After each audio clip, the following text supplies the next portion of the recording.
Pagod na bagot ang tatlong magkakaibigan na si Samuel, Onyok at Dagul. Maghapon silang nakatunganga sa kanilang kuta habang naghihintay ng maaring maging trabaho. Sila ay mga kinatatakutang birador sa kanilang probinsya. Pumapas lang sila ng mga taong may kinalaman sa mga iligal na gawain. Binabayaran sila ng mga kliyente nila para ipatumba ang mga salot na tao sa lipunan. Pero noong hapon na yon, nakatunganga lang ang tatlo. Matumal, malamya, at walang kabuhay-buhay ang oras nila. Wala man lang dumarating na tao para lang bigyan sila ng trabaho. Problema pa nila na unti-unti na ring nauubos ang panggastos nila. Bumuntong hininga na lamang ang binatang si Samuel. Napailing saglit sabay tapik sa katabing si Onyo. Yosi Penge, yung red. Pambira naman. Kahit Yossi, naghahati na rin tayo. Ganito na ba talaga tayo kahirap? Nung nakaraan kasi, sobrang swerte natin sa mga kliyente. Tapos, bigla ngayon, malas na. Parang pinasarap lang tayo no? Tapos binawi ka agad. Sa dami ba naman kasing pinatumbang mga salot baka naubos na rin sila. Mukhang kailangan na natin maghintay kung sino yung susunod na magiging masamang tao. Ano nga pala nangyari dun sa negosyanteng dinukutan ng anak? Hindi na ba bumalik? Paano babalik Tinutukan ba naman ni Samuel ng Armalite Nakakapikon May sira yata sa ulo yung matandang yun Paano kung totoo naman talagang dinukot ng aswang yung anak niya? Binatukan ni Samuel si Damulag. Napakamot naman kagad ito sa ulo niya at iritabling nagsalita. Aray! Ano ba? Bato ka naman ng batok Isa ka pa Nagpapaniwala ka sa sinasabi ng matandang yun. Tingin mo, may aswang pa ngayon? Napakamoderno na ng mundo, no? Baka sa susunod na taon, may lumilipad ng sasakyan. Tapos ikaw, naniniwala pa rin sa aswang? Hindi ka talaga maniniwala kasi hindi ka naman nanggaling sa kapis ako, naniniwala ako kasi bata pa lang ako. Nakakakita na ako ng ganun. Alam kong kailangan na kailangan mo ng pera. Pero isang malaking katarantaduhan na kapag sinabi mong totoo mga ganyang nilalang. Kasi kung totoo mga aswang, di sana matagal na silang nanakop sa atin. Ginawa naman nila yung dati Hindi lang talaga sila nanalo. Basta. Kapag bumalik ulit yung matandang yon, paalisin nyo kaagad bago pa akong mairita. Pero sayang din kasi yun. 10 milyon? Makakapagbagong buhay na tayo nun. Ha? 10 milyon? Sira ulo mga mag-o-offer ng ganun. Tapos ang sasabihin, aswang yung kakalabanin natin? Pwede naman kasi palabasin natin na nakuha na natin yung anak niya. Tapos kapag nagbayad, itakbo na natin yung pera. Sira ulo. Pumapas lang tayo ng mga taong bulok sa lipunan. Pero hindi tayo magnanakaw, no? Barilin ko yung ulo mo Naku naman. Mas matagal talaga tayong giginawa kapag hindi tayo gumawa ng masama kahit minsan lang. Una pa lang, masama na ang ginagawa natin. Hindi naman tayo umuunlad. Hindi natin pinasok ang trabahong to para umunlad. Pinasok natin to para makasalba lang tayo sa pang-araw-araw. Walang umuunlad sa kasamaan, no? Yun ang realidad. Yan ang gusto ko sa iyo May dignidad rin kahit papaano Puro kay ganyan. Samahan nyo na lang ako sa palengke. Mangungutang tayo ng iuulam natin ngayon. Baka dumating na yung mga palamunin natin kasamahan Bibili pa sabi ni Mang Goryo, babalik siya mamaya. Magdadala ng pagkain. Sus, kakasya ba sa atin yun? Kasibaan pa lang nitong ni Dagul, kulang pa yun Tara na! Kailangan ko ng suporta nyo para makautang. Iniwan na muna nila ang kanilang mga baril at saka lumarga. Wala kasing nakakaalam na mga birador sila. Kaya hindi sila pwedeng magdala ng baril na pwedeng makita ng mga tao. Pagdating nila sa palengke, pinuntahan nila ang lagi nilang inuutangan na si Aling Pepang. Papalapit pa lang sila, nakasimangot na kagad ang ale at sinabing hindi na ito magpapautang. Ilang buwan na kasi ang mga utang nila doon at kahit kaunti, wala man lang silang naibabawas. Bigo silang makautang kay Aling Pepang kaya sinubukan naman nila sa ibang tindahan. Ang kaso nga lang, wala namang tiwala ang mga tao sa kanila. Hay nako, malas talaga natin ngayon Sino bang may balat sa inyo sa puwet? Uy, ako wala ah. Pigsa lang meron. Mas lalong wala naman ako. Wala akong balat sa puwet, no? Buni siguro meron.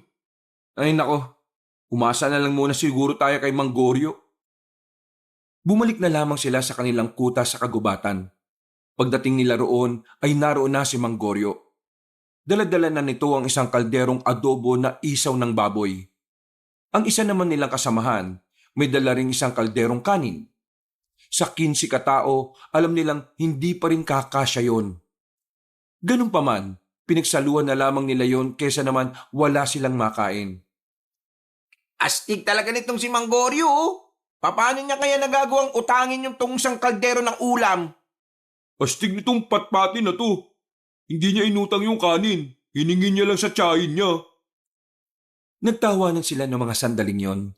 Masaya naman ang kanilang usapan kahit na ilang gabi na rin silang nahihirapang makahanap ng pagkain. Para na silang isang pamilya dahil kung sa bagay, pare-pareho naman na silang kinalimutan ng kanilang mga pamilya. Halos lahat kasi sa kanila ay mga galing sa kulungan. May iba sa kanila nakalaya na. May iba namang tumakas lang talaga. Pero ang tatlong binata, pareho silang nakalaya matapos ang halos 6 na taon na pagkakakulong. Nakapatay kasi sila ng manyakis na baklang amo. Nang mapatunayan na self-defense lang ang kanilang ginawa, nakalaya na rin sila makalipas ang 6 na taon. Ay nako, ang tumal ng buhay natin ngayon no. Hindi ko nakala na darating ang puntong parang kailangan na nating magnakaw ng pagkain eh. Parang nung nakaraang buwan lang, hindi natin pinapansin yung mga tira-tira. Ngayon, kahit kalamansi, papatulan ko na eh. Nako, sinabi mo pa, Manggoryo. Si Samuel nga kanina eh, kinain yung tinapay sa bag ko eh. Mag-iisang linggo na yun dun.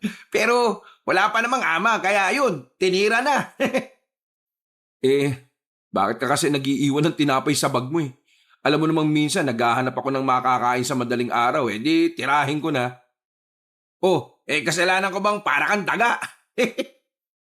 Kung tanggapin nila kaya natin yung offer ng negosyante. May kliyente ba? Opo, papo kasi may pumuntang negosyante rito. Iligtas daw natin yung anak niya. Babayaran niya tayo ng 10 milyon. Aba, bakit hindi nyo naman tinanggap? 10 milyon? Tapos ang kakalabanin daw natin mga aswang? Ano yun, gaguhan? Wala namang aswang eh. Nagtitrip lang yata yung matandang yun eh. Totoo ang aswang. Nawala ang tawanan ng mga yon nang si Mang Goryo na ang nagsabi sa kanila. Kilala kasi nila ang matanda. Hindi to kailanman gumagawa ng kwento. Ang mga aswang ay totoong namuhay noon pa. Pero sa panahon natin, hindi ko inakala na may aswang pa pala. Samuel, tanggapin natin. Sayang ang 10 milyon. Mang Goryo, wala hong aswang. Magpapagod lang tayo eh. Baka mamaya sa halip na aswang malalaking sindikato pala yung dumukot sa anak niya. Isa pa, hindi naman natin trabahong magligtas ng kidnap na babae. Taga-tumba tayo ng mga taong salot sa lipunan. Iba ang linya natin. Wala ka bang tiwala sa sinasabi ko? Meron ngang aswang. Kailan ba ako nagsinungaling sa inyo? Mang Goryo, pati ba naman ikaw? O sige, ganito na lang. Tatanungin natin kung sino sa mga kasamahan natin ang papayag na patusin ang alok na matandang yon. Kasama, itaas nyo ang kamay nyo kung pabor kayo. Kung gusto nyo, taas nyo. Kung ayaw nyo, wag magtaas. Halos lahat na ng mga kasamahan nila ay nagtaasan ng kamay. Dahil na rin siguro sa pagiging desperado ng mga yon na magkaroon ng pera. Napabuga na lang ng hangin ang binatang si Samuel. Wala na siyang nagawa. Alam niya kasi na sa kanilang samahan, malakas din ang boses ng matandang si Goryo. Paano ba yan? Marami sa kanilang nagtaas ng kamay. Ano pa bang magagawa ko? Pambihira naman mga taong to. Pero wag niyo nga asahan na maniniwala ako kagad Papayag na lang din ako bilang pakikisama. At dahil ikaw may pasimuno nito, Mang Goryo, abay, ikaw na rin bahalang kumausap sa negosyanteng yon. Anyak, wala bang iniwan na numero yung negosyanteng yon? Tara, tawagan natin ngayon. Aba, meron. Teka lang, hanapin ko. Iyos ko. Alin na pumunta sa tindahan ni Aling Morita. Makikigamit tayo ng cellphone doon. Nagmamadaling umalis sa mga kasamahan ni Samuel. Naiwan siyang mag-isa, kasama si Damulag. O ano, wala ka ring nagawa, no? Nagkampihan ba naman kayo eh? Subukan lang naman kasi natin. Mali mo naman, di ba? 10 milyon din yon, pre. Oo na. Makalipas ang ilang sandali, bumalik na rin sila Mang Goryo. Nakausap na nila ang matandang negosyante. Kaya naman, kinabukasan ay maaga silang nagising nang dumalaw sa kanila si Don Borromeo. Hindi pa sila nakakapagtanggal ng muta ay humarap na kagad sila roon. Maraming salamat at nagbago ang isip nyo. Kailangan ko kasi talaga ng tulong ng mga kagaya ninyo. Wala na ako ibang malalapitan. Ang mga pulis naman hindi rin ako pinaniniwalaan. Ang mga nauna kong tao na kinausap, hindi na sila nakabalik. Kaya naman, sobrang saya ko talaga sa pagtanggap nyo nito. Binigyan nyo ko ulit ng bagong pag-asa. Sir, tanong lang naman po sigurado po ba kayong aswang ang kumuha sa anak ninyo? Naniniwala naman po ako sa aswang. Gusto ko lamang po makasiguro. Oo, aswang ang mga yon. Hindi ako maaaring magkamali. Kitang-kita ng mga mata ko. Saksi ako nung pasukin nila ang bahay namin. Mahaba mga kuko nila. Mahaba rin ang dila. Nanlilisik ang mga pulang mga mata.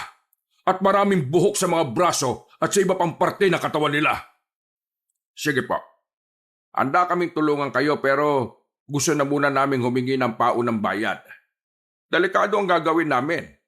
Kawawa naman ang mga pamilya namin kung mamamatay kami at walang maiiwang pera sa kanila. Mautak talaga si Mang Goryo. Mga wala naman na tayong pamilya, di ba? Uy, manahimik ka na lang. Sige. Wala namang problema Ngayon din, magbibigay muna ako ng 2 milyon sa inyo. Bukod pa rito ang perang ibibigay ko sa inyo na 10 milyon kapag naibalik nyo ang anak ko. Tila nagningning agad ang mga mata ng mga birador. Mababakas ang kakaibang saya sa kanilang muka. Aba, maraming salamat sa ibinigay niyong tiwala sa amin. Huwag kayong mag-alala, Don Borromeo. Gagawin namin ang lahat para mailigtas ang inyong anak.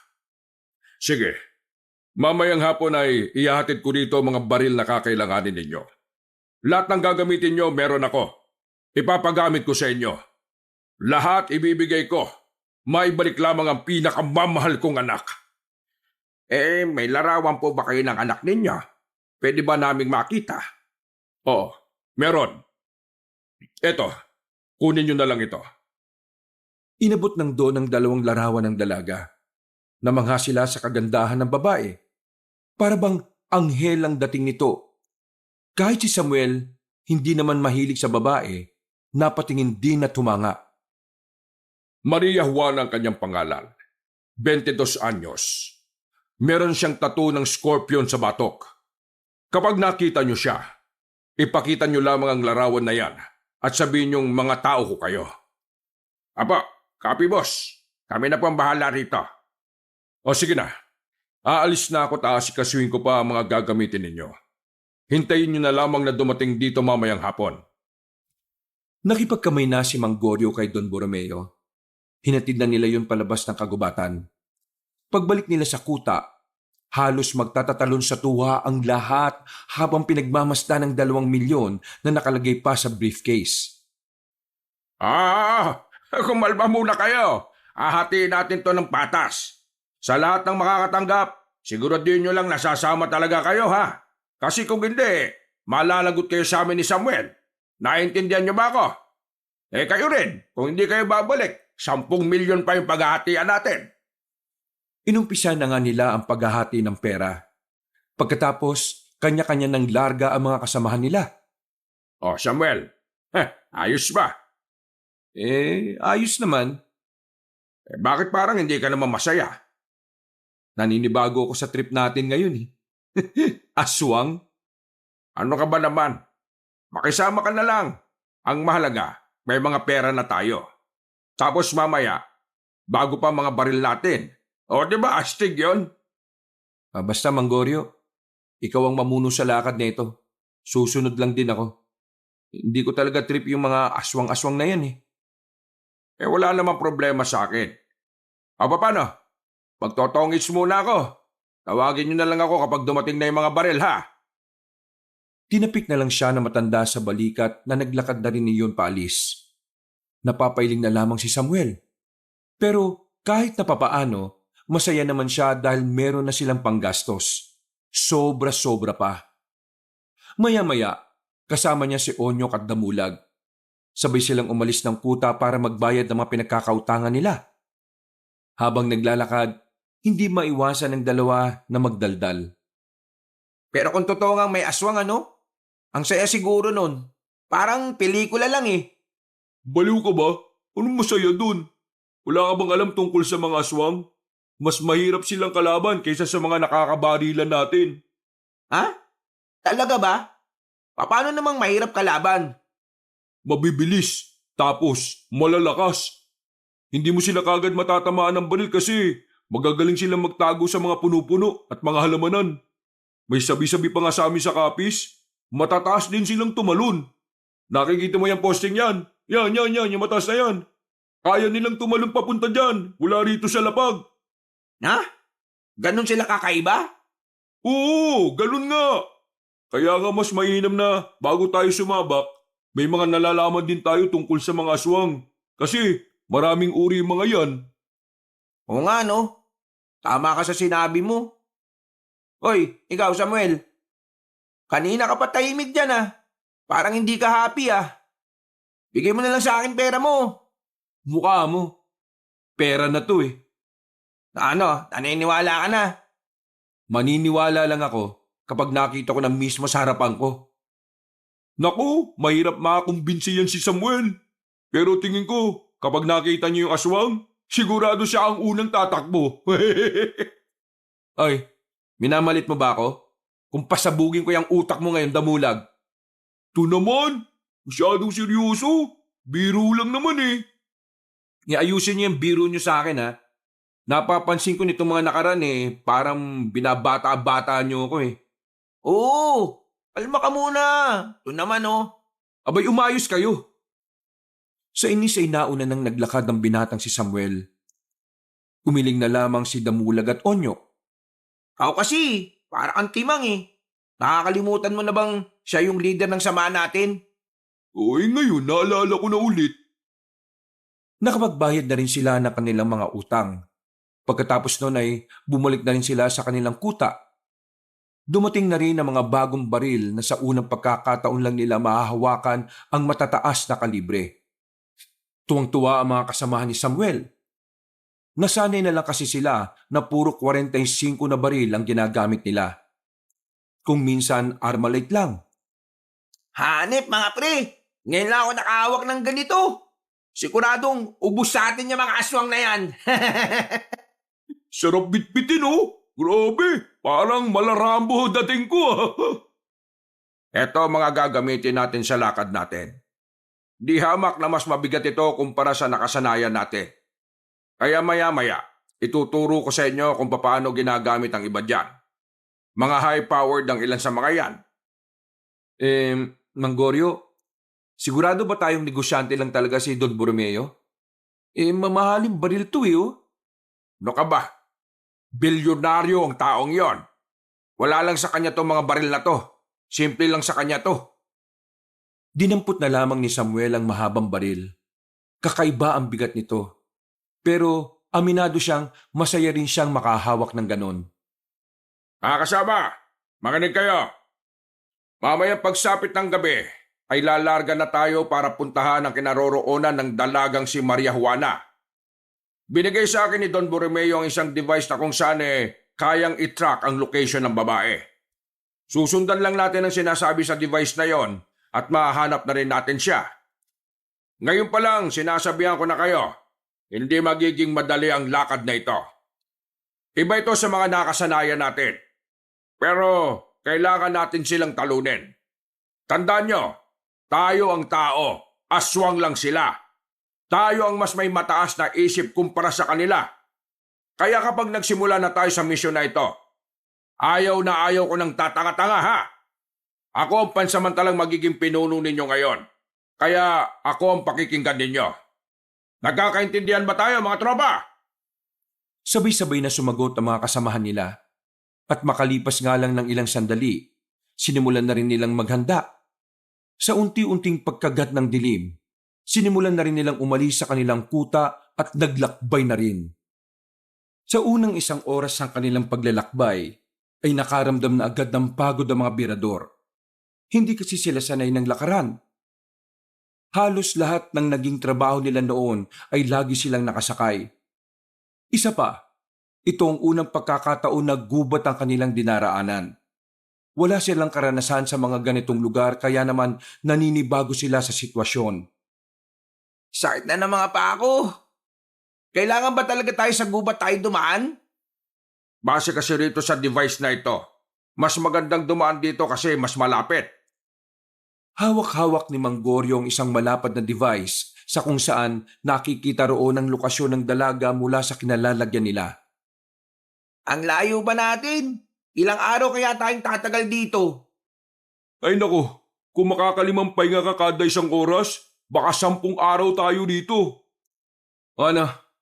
Gusto niyo to, di ba? Huwag kayong magreklamo ngayon. Baka pagsasampalin ko yung mga mukha niyo. Bumuntong hininga na lamang ang ilan nilang kasamahan. Umupo na lang din si Samuel sa gilid at naglabas ng baon nitong pagkain. Oh, bakit ganyan kayo makatingin? Lahat tayo may mga pera kaya huwag kayong makahingi-hingi sa akin. Baka bigwasan ko kayo dyan. Alam niyong maglalakbay tayo, wala kayong binaon? Kamot ulo mga yon. Hindi sila makapalag kay Samuel dahil alam nilang malilintikan talaga sila. Pagkatapos ng kanilang pamamahinga, bumalik na rin sila sa paglalakbay. Binilisan ng kaunti ang kanilang lakad. At dahil dito, meron silang nadaanan ng maliit na komunidad. May mga nakatira pala sa mga ganito kaliblib? Huwag kayong maingay. Baka magalit ang mga nakatira dito. Pumasok sila sa lugar na yon. Katakataka ang pagiging tahimik ng paligid. Wala man silang maramdaman na kahit na anong ingay. Nang lumapit pa sila ng kaunti sa mga kabahayan, bigla na lang nilang naamoy ang masangsang na nagmumula sa mga bahay. Parang mga nabubulok na. Pero kahit na ganito, tinuloy pa rin nila ang kanilang paglalakad. Sa sobrang kuryosidad kung anong meron sa mga kabahayan, sinilip nila yon sa bintana. Halos masuka-suka si Damulag na makita niya kung ano ang nasa loob. Oh, bakit? Ano bang meron doon? Kadiri pre, mga bulok na katawan ng tao. Sigurado ka ba mga tao yun? Ako nga titingin. Teka nga. Walang niya. Oo nga. Tao nga to. Nagkatinginan si Samuel at Mang Goryo. Tila pareho na ang naiisip ng dalawa. Gamit ang kanilang mahahabang baril, itinulak nila ang pinto. Pagbukas nila, umalingaso ulit ang amoy at ang mga langaw naman ang nagliliparan. Isang malaking palaisipan para sa kanila kung ano ang nangyari sa mga tao roon. Lahat kasi ng kabahayan ay may mga bangkay ng tao. Ano, hindi pa ba tayo alis dito? Ang baho ni. At saka, wala naman tayong kinalaman sa kung ano man ang nangyari sa mga yan. Hindi. Meron tayong kinalaman dito dahil tingin ko, aswang ang dumali sa mga yan. Paano mo naman nasabi, Mang Goryo? May nakita kong isang bangkay sa dulo. Parang kahapon lang siya dinali. Pagtingin ko, wakwak ang tiyan niya eh. Marami ding kalmot sa katawan. Parang bago siya mamatay nakipaglaban muna siya. Sa gilid niya kasi, may itak na may mga dugong natuyo. Hindi pa rin tayo nakakasiguro na aswang nga ang gumawa nun. Kaya dapat umalis na tayo rito. Diretsoy na lang natin ang lugar na ito. Sabi rito sa hawak ko maganda ring daan dito. Sinunod nila kung ano man ang sinasabi ng matandang si Goryo. Nang makaalis na sila roon, ay nakahinga na rin ng maayos si Damulag. Nanikip na kasi ang dibdib nito dahil sa pambihirang amoy na naglalaro sa ilong niya. Dakong 12:00 ng gabi, tumigil sila sa ilog. Pumwesto sila sa batuhan. Naglatag na sila ng kanya-kanyang tent. Magpapalipas sila ng gabi sa lugar na yon. Karamihan kasi sa kanila nakakaramdam na rin ng antok. Onyok, samahan mo nga ako. Hahanap tayo ng mga tuyong kahoy para may pampainit tayo. Pampainit ba nga mo? Eto, abs ko. Iinit ka talaga kapag kinremate kita. Tara na, bariling kita dyan eh. Kumakamot-kamot na lang sa ulo ang binatang si Onyok at sumama na rin ito kay Samuel. Gamit ang malaking flashlight, magkasama silang naglakad sa kagubatan. Halos lahat ng nakikita nilang sanga ng puno ay puro hindi naman tuyo.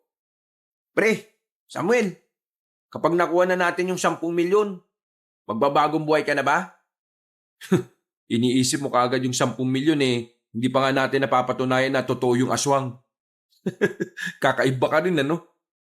Di, kunwari nga, totoo. Tapos, naipanalo natin to. Anong gagawin mo? Eh wala naman akong pamilya na pwedeng paglaanan ng pere. Kaya hindi ko rin alam. Baka hahanap na lang ako ng bahay sa Maynila tapos doon na lang ako titira. Eh ikaw ba? Ako? Eh di bibigay ko yung kalahati ng sahod ko dun sa pamilya ng pinatay natin. Ha? Sino ron? Naalala mo yung tulak ng droga sa bayan? Yung ako mismo yung bumaril? May 2 pa lang anak na maliit yun. Tapos yung asawa niya, buntis pa. Hindi ko alam kung nanganak na eh. Naawa lang ako.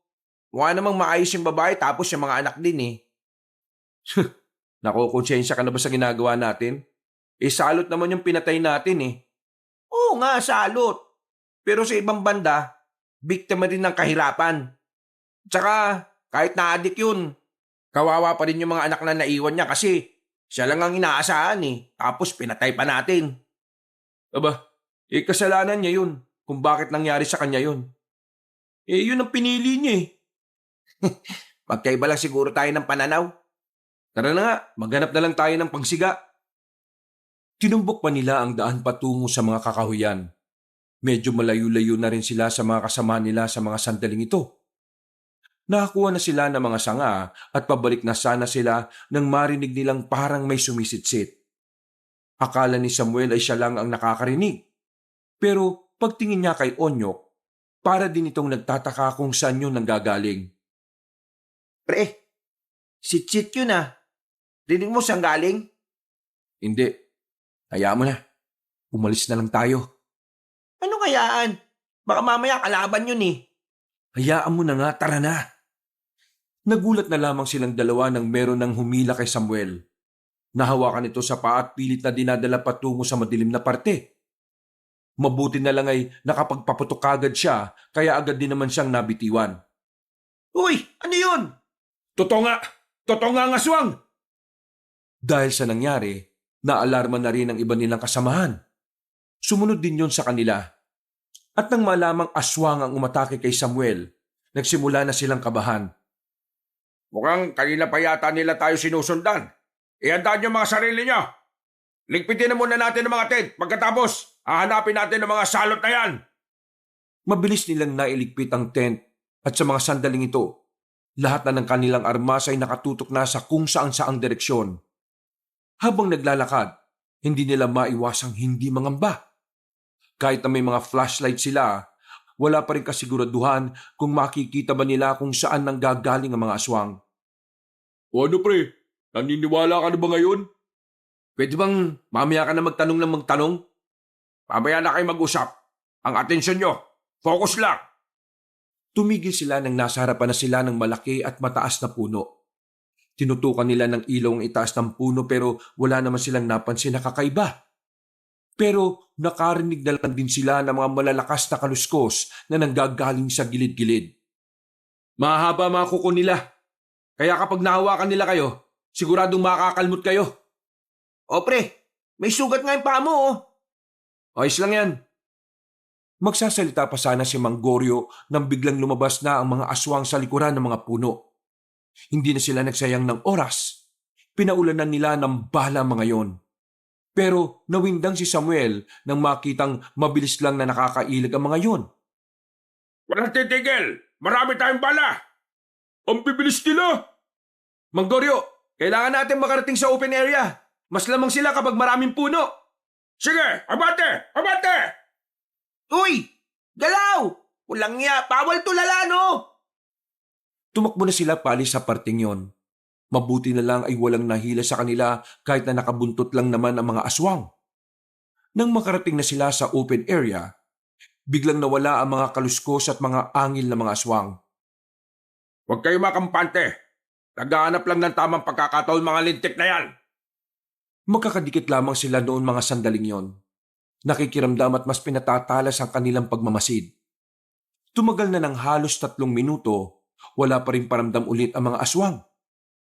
Tingin ko, nasa loob lang talaga sila ng kagubatan. Anong gagawin natin ngayon? Hindi naman tayo makakalis kagad.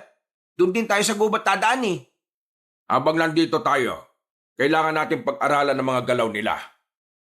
Napansin ko, mas nagiging pabor sa kanila kapag madilim at maraming puno eh. Naisip na rin namin yan. Wala ka bang ibang sasabihin? Wala. Yun lang. Kailangan natin sunugin ang mga tuyong dahon sa gubat. Nang sa ganun magkaroon tayo ng malakas na ilaw. Uunahan ko. Sumunod kayo. Ihandaan niyo mga pangsindi natin. Gagawa tayo ng malaking apoy. Habang ang iba naman, kayo ang babaril sa mga aswang. Ginawa nga nila ang plano ni Manggorio. Bumalik sila sa kagubatan. Maya-maya lang ay nagpaliyab na nga sila ng mga tuyong dahon at tuyong sanga. Mabilis na kumalat ang apoy dahil na rin sa medyo malakas ang hangin. Nang pagkaroon na ng malakas na liwanag, nakikita na nila ang galaw ng mga aswang. Sinamantala na nila yon para pagbabarilin ang mga nilalang. It's showtime na ito! Niratrat nila ng niratrat ang mga aswang hanggang sa makita nilang ilan na sa mga yon ay tinatamaan na nila. Nang maramdaman ng mga aswang na tagilid na sila sa laban, nakita na lamang nilang umatras na ang iba sa mga yon. Mabilis din naman nilang tinungo ang mga nakahandusay na katawan ng mga aswang. Kita nilang naligo sa bala ang mga yon. May iba pang aswang na talagang basag at butas na ang bungo. Grabe, ganito pala talaga sila. Sabi nun, marami pa mga ganyan. Tapos, ganyan na ganyan din talaga mga itsura nila eh. At dahil totoo nga ang mga aswang, tsak na sobrang nasa panganib ang kalagayan ni Maria Juana. Kaya kailangan kaagad natin makarating doon. Ama ka, Samuel. Kaya tara na.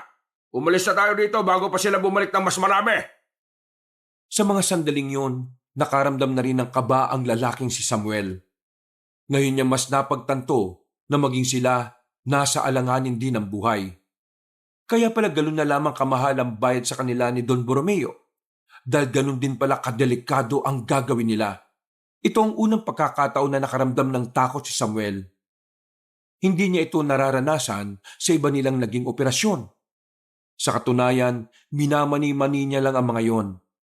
Pero kakaiba ngayon. Alam niyang hindi ito basta-basta.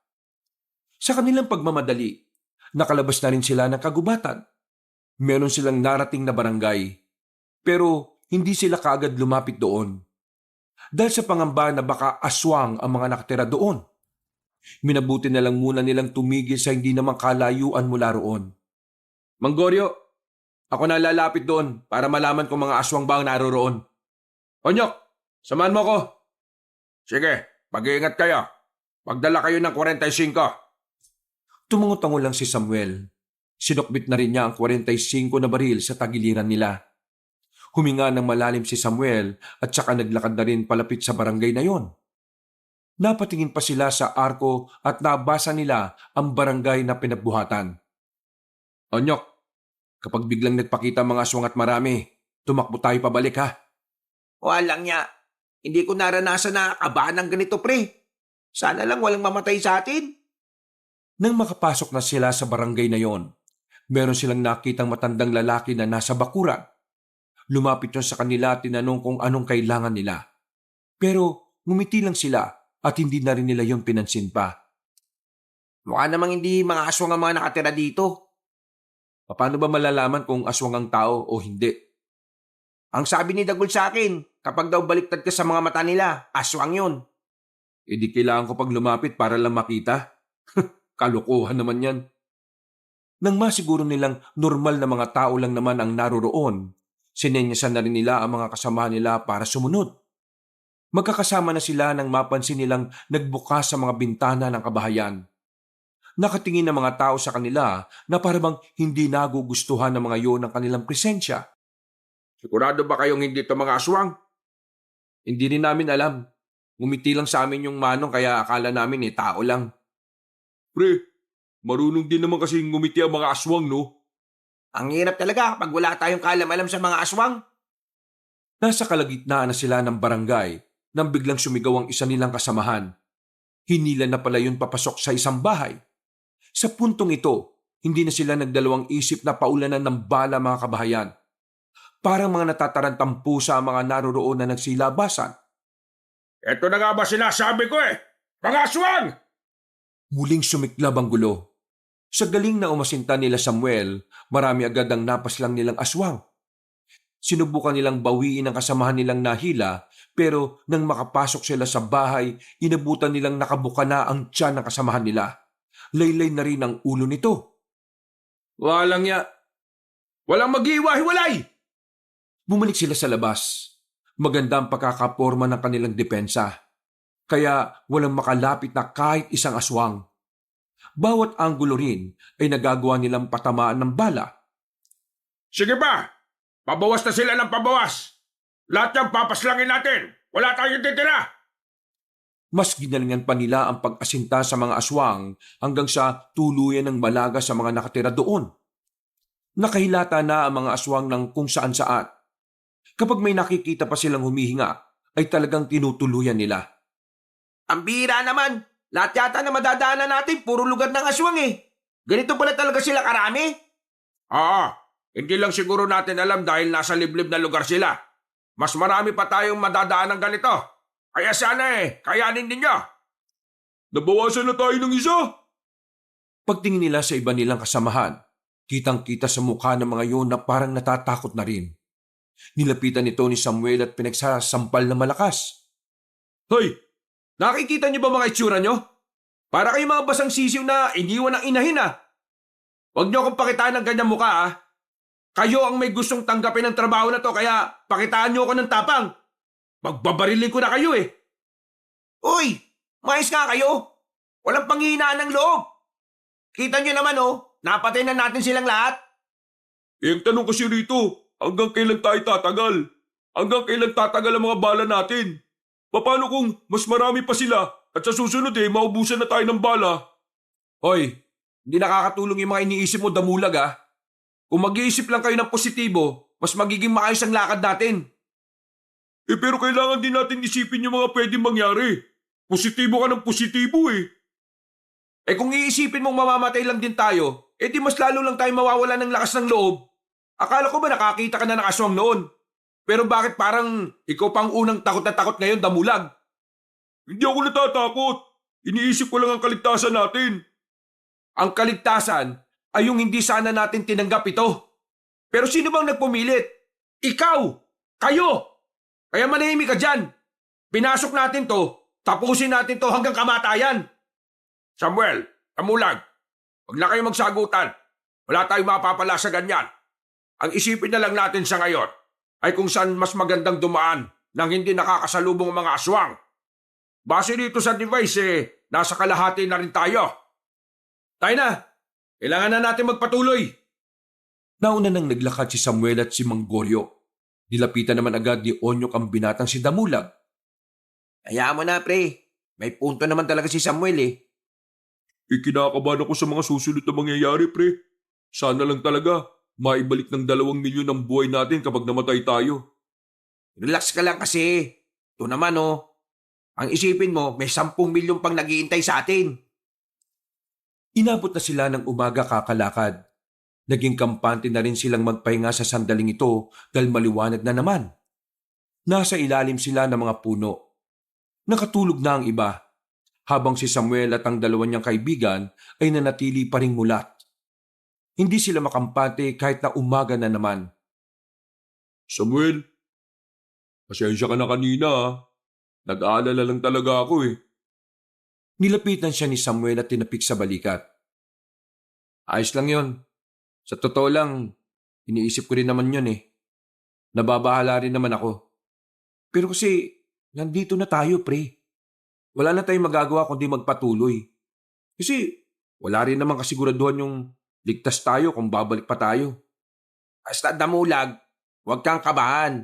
Hanggat kasama mo kaming dalawa, hindi ka namin iiwan, no? Walang iwanan. Sige, maraming salamat. Sa totoo lang kasi, takot talaga ako sa aswang nung bata pa lang ako eh. Ang dami kasi talaga niya sa amin noon. Uubusin natin ang mga lintik na yan at ibabalik natin si Maria Juana sa ama niya. Pagkatapos, happy-happy na. Hindi na tayo babalik dito. Tiis-tiis lang muna sa ngayon. Nasan nga pala si Mang Goryo? Ang sabi niya kanina, iihilang. Ayun, hindi na nakabalik. Gagi, kanina pa ba yun? Mga 10 minuto na rin Baka kung ano na nangyari dun. Damulag, dito ka lang Tara Onyok, hanapin natin. Nagmamadali silang tumungo sa dinaanan ng matandang si Goryo pero bigo silang makita ang matanda roon. Sinubukan pa nilang mas lumayo. Hanggang sa nakita na nga nila si Mang Goryo na nakaupo sa gilid. May sugat na sa kamay. Mang Goryo! Pagalintik! Bakit pa kayo sumunod?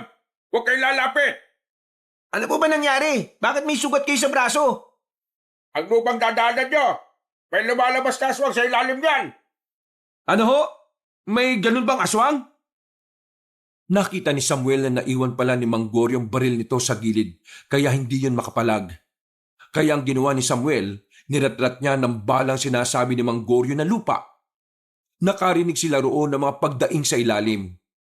Sinamantala na nila ang pagkakataon para lumundag papunta sa kabila. Ano Mang Goryo? Kaya niyo bang maglakad? Paano man ang pinanglalakad, hindi ba? At hindi kamay. Kamay ang may sugat sa akin. Ay sus, namiloso po ka pa. Pasaway ka kasi, lumayo ka pa Hindi ko naman alam na may ganyang aswang. Bigla na lang lumabas habang naihi ako. Buti hindi nabulot yung putotoy nung lanta. Abay, siraulo ka pala Matapos magamot ang sugat ni Mang Goryo noong mga sandaling yon, hindi pa rin sila nagtagal doon. Habang tumatagal, mas lalo nilang nararamdaman na mas nalalagay na ang mga buhay nila sa panganib. Maghapon silang naglakbay. Ubus na ang mga pagkain nila. Wala na rin silang inumin. Kailangan nilang maghanap ng lugar na pwede nilang hintuan pansamantala. Malapit-lapit naman na ang patutunguhan nila, pero kailangan nila makapagpahinga dahil alam nila anumang oras ay mapapalaban na sila sa mga aswang. Makalipas lang ang ilang minuto, napatigil sila sa isang lumang bahay na kanilang nadaanan. Sira-sira na ang mga dingding doon. Tanging bubong na lamang ang medyo maayos. Nang masiguro nilang ligtas naman ang area, pumunta na muna sila roon. Sakto naman biglang bumagsak ang malakas na buhos ng ulan. Malas naman talaga kung kailan malapit na tayo saka pa uulan ng ganito. Mang Goryo, mga ilang oras na lang bang lalakarin natin? Tingin ko naman, wala nang 1 oras to. Kakaunting kembot na lang, naroroon na tayo. Kailangan na lang nating hintayin na tumila ang ulan na ito. Mas lalo pang bumuhos ang malakas na ulan at halos hindi na rin sila magkarinigan. Malakas din ang hangin ng mga sandaling to. Malakas din ang hangin sa mga sandaling yon, kaya kahit na nakasilong sila, Teka, nasan si Natoy dyan? Nakatayo lang sa gilid yun hindi rin alam ng iba nilang kasama ang sagot sa tanong na yon. Maging ang mga yun din kasi ay nagtataka. Maya-maya pa, bigla na lang din may humila sa isa pa nilang kasama na si Berong. Hindi man nila nakita kung ano ang humila roon, malakas ang kanilang pakiramdam kung ano yon. Mga aswang! Ihanda niyo sarili niyo! Isang malaking pagsubok para sa kanila ang puntong ito. Dahil kasi sa lakas ng ulan, hindi nila maramdaman o marinig ang kilos ng mga aswang. Visit naman talaga kasing ulan to Hindi tuloy natin malaman kung nasaan yung mga kalaban. Basta magsama-sama lang tayo. Walang mag-iwalay. Dikit-dikit ang mga birador. Pero kahit na ganito, isa-isa pa rin silang nababawasan. Bukod kasi sa wala na silang marinig, madilim na rin ang kanilang kinalalagyan. Bumuntong hininga na lamang si Samuel. Kabado na siya sa anuman ang sasapitin ng mga buhay nila. Ilang minuto silang nakiramdam, nag-abang at nagbasid sa madilim na paligid. hanggang sa tuluyan nang lumabas sa mga aswang mula sa gilid-gilid. Nagpaputok na sila, pero masyado mabibilis ang mga nilalang na yon. Ibang-iba yon kumpara sa mga nauna na nilang nakalaban. Sa ibaba sila nang gagaling! Tumingin sa baba! Pinagbababaril nila ang mga gumagapang, pero kahit isa sa mga yon ay wala naman silang matamaan. Hanggang sa dumating na nga sa puntong silang 4 na lamang ang natitira. Wala na mga kasama nilang kanina lang ay nasa tabi nila. Biglang natigil ang pag-atake ng mga aswang. Pero ang kaba na nararamdaman nilang 4 ay patuloy pa rin tumatakbo. Humina na rin ang ulan noon, kaya kahit na papaano ay nakakarinigan na rin sila. Maya-maya pa, nakita na lang nilang may dumating na matandang babae. Basang-basa ito sa ulan, pero mukha namang itong hindi nilalamig. Hindi nila gaanong nakita ang mukha pero batid nilang ang matandang yon ay isa ring aswang. Sino kayo? At bakit kayo narito sa lugar namin? Ikaw ang unang magpakilala. Sino ka ba? Ako si Cora. Ako ang unang aswang sa probinsyang ito. At ako ang kasalukuyang pinuno nila. Anong kailangan nyo rito? Meron kaming babae na hinahanap. Si Maria Juana ang pangalan. Sabi ni Don Borromeo, binihag niyo raw siya. Ibigay niyo sa amin para wala nang masaktan. Hindi namin ibibigay sa inyo si Maria Juana. Mamamatay muna kayo bago nyo makuha ang apo ko. Apo? Ano pinagsasabi mo? Hindi naman aswang ang dalagang yon. Manang, ayaw din namin ng karahasan.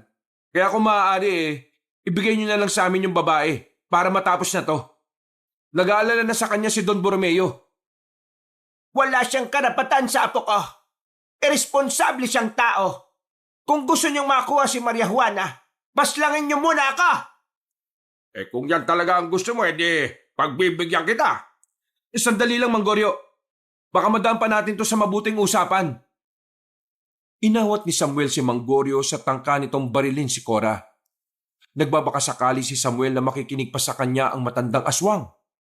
Nararamdaman niya kasing parang hindi naman masama si Cora. Manang Cora, nakikiusap po kami sa inyo. Ibigay niyo po sa amin si Maria Juana para po makauwi na rin siya sa kanila. Natitiyak ko pong takot na takot ngayon ang babaeng yon. Kung talagang apo niyo po siya, meron pa naman kayong kaunting awa sa apo niyo. Hayaan niyo na lang siyang mabuhay ng normal. Sa sinabing yon ni Samuel ay tila napaisip ang matandang babae. Para bang humina ang tensyong nararamdaman nila. Buong akala ni Samuel ay magiging maayos ng lahat nang biglang nagpaputok ng baril si Manggoryo. Niratrat niya ng bala si Aling Cora. Mangisay-ngisay pa yon dahil sa dami ng balang sinalo na matanda. Pagkatapos noon, lumusob na rin ang ibang aswang. At dahil madali na rin nilang nakikita ang mga yon, tinamaan na nila yon. Agad-agad na namatay ang mga aswang. Kung masaya si Manggoryo sa mga nangyari, kasalubat naman ang naramdaman ni Samuel. Bakit mo ginawa yun, Manggoryo? Bakit? Mali ba ginawa ko? Kapag hindi natin pinaslang ang mga yan, tayo ang mamamatay. Makikinig na sana sa akin yung matanda Makukuha na sana natin si Maria Juana, pero bakit mo pinangunahan? Hindi kita kailangang pangunahan. Dahil sa misyon na ito, ako ang pinuno. Nakakalimutan mo na bang ikaw mismo ang naglagay sa akin sa posisyon na yon? Pero sana nag-isip ka. Ang prioridad natin dito, yung babae. Dahil doon tayo magkakapera. Paano natin mahanap ang babae kung pinatay mo na yung nakakaalam? Naririnig mo ba ang sarili mo? Aswang ang mga yan. Hindi ka pwede magtiwala sa mga yan. Nararamdaman kong hindi naman masamang aswang yung matanda. Meron siyang pangunawa. Pero buhay ang nakataya dito. Buhay nating lahat. Tapos ibabase mo lang ang lahat sa pakiramdam mo. Nawala na ang mga kasama natin. Hindi lang ang mga aswang na kasama na matandang yan. Tapos sasabihin mong makikinig siya sa'yo? Ha! Nababaliw ka na ba talaga? Mukhang ikaw ang nasisiraan ng bait dahil padalos-dalos ka. Tama na nga yan! Wala namang mangyayari kung magtatalo kayong dalawa Oo nga, sa halip na magkaganyan kayo, bakit hindi na lang natin ipagpatuloy yung paghahanap sa babae? Total, malapit naman na tayo. Kayo na lang. Ayaw ko makisama sa tao na maramdamin na binabase ang mga buhay natin sa kutob at pakiramdam. Masyado ka pa talagang bata! Bagito! Eh ikaw, matanda ka na. Dapat talaga magpahinga ka na eh. Bulok na ugat mo. Eh bahala kayo sa buhay niya! Uy, Mang Goryo! Saan ka pupunta? Bumalik kayo! Pabayaan mo siya. Hayaan natin siya umalis. Magiging problema lang natin yan kapag nalagay na tayo sa alanganin.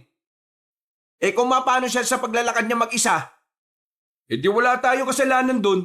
Siya ang kusang humiwalay eh, at hindi tayo. Eh bakit naman kasi kayo nag-away? Nakakainis naman oh. Move on na. Kailangan na natin magpatuloy. Eh paano natin mahanap yung babae na kay Mang Goryo ngayong tracking device? Malapit na dito yung kinaroroonan ni Maria Juana. Kaya hindi naman na tayo mahihirapan eh. Sandaling pinigmasdan ni Samuel ang matandang si Cora na nakabulagta.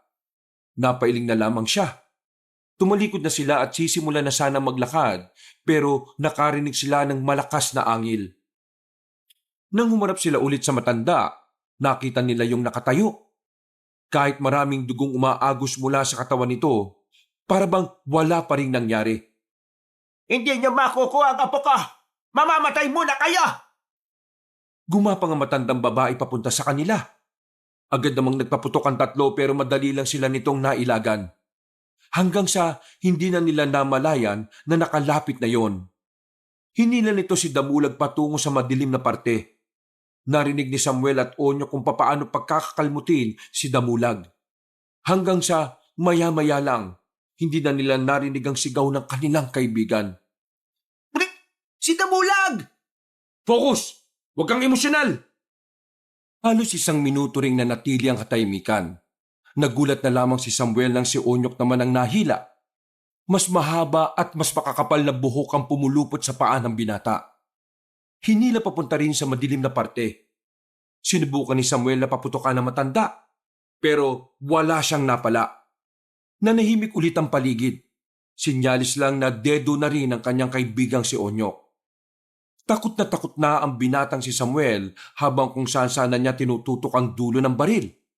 Lumabas ang matanda sa gilid. Agad niya naman yung pinaputukan ng baril, pero mabilis itong nakailag at nakalapit sa kanya. Inagaw na matandang si Cora ang hawak niyang baril.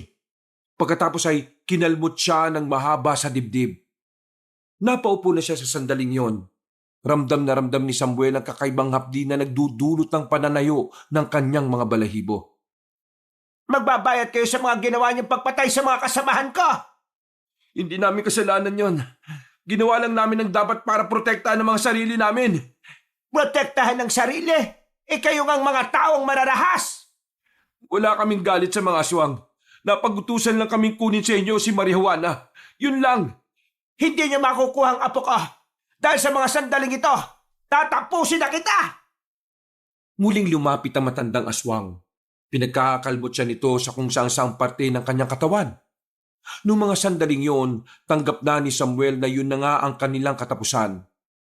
Habang pinagmamasdan niya ang nakakatakot na mukha ni Cora, unti-unti na niyang nararamdaman ang pagbagal ng tibok ng kanyang puso. Hanggang sa tuluyan na nga siyang mapapikit.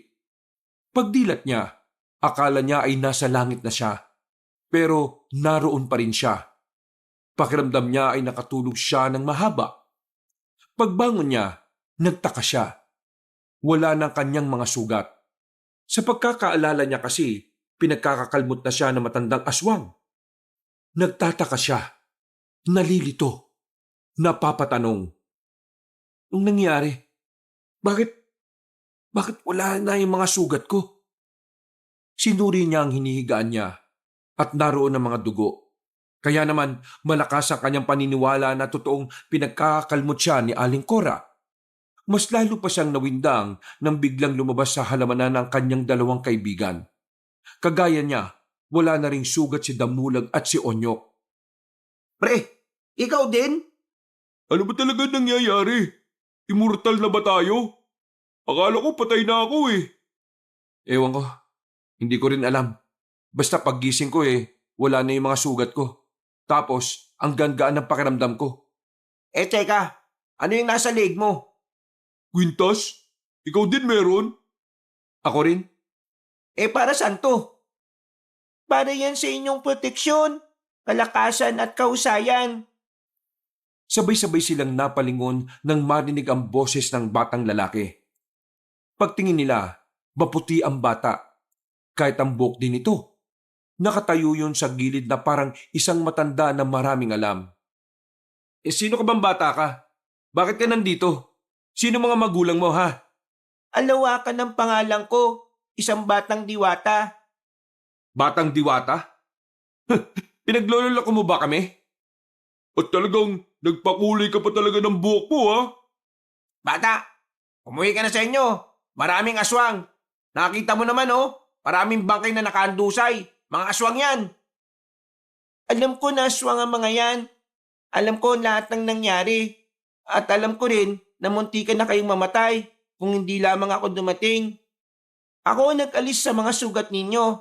Ako ang dahilan kung bakit kayo buhay ngayon. At ang kwintas na yan ay mga anting-anting na magagamit nyo para labanan ng mga aswang.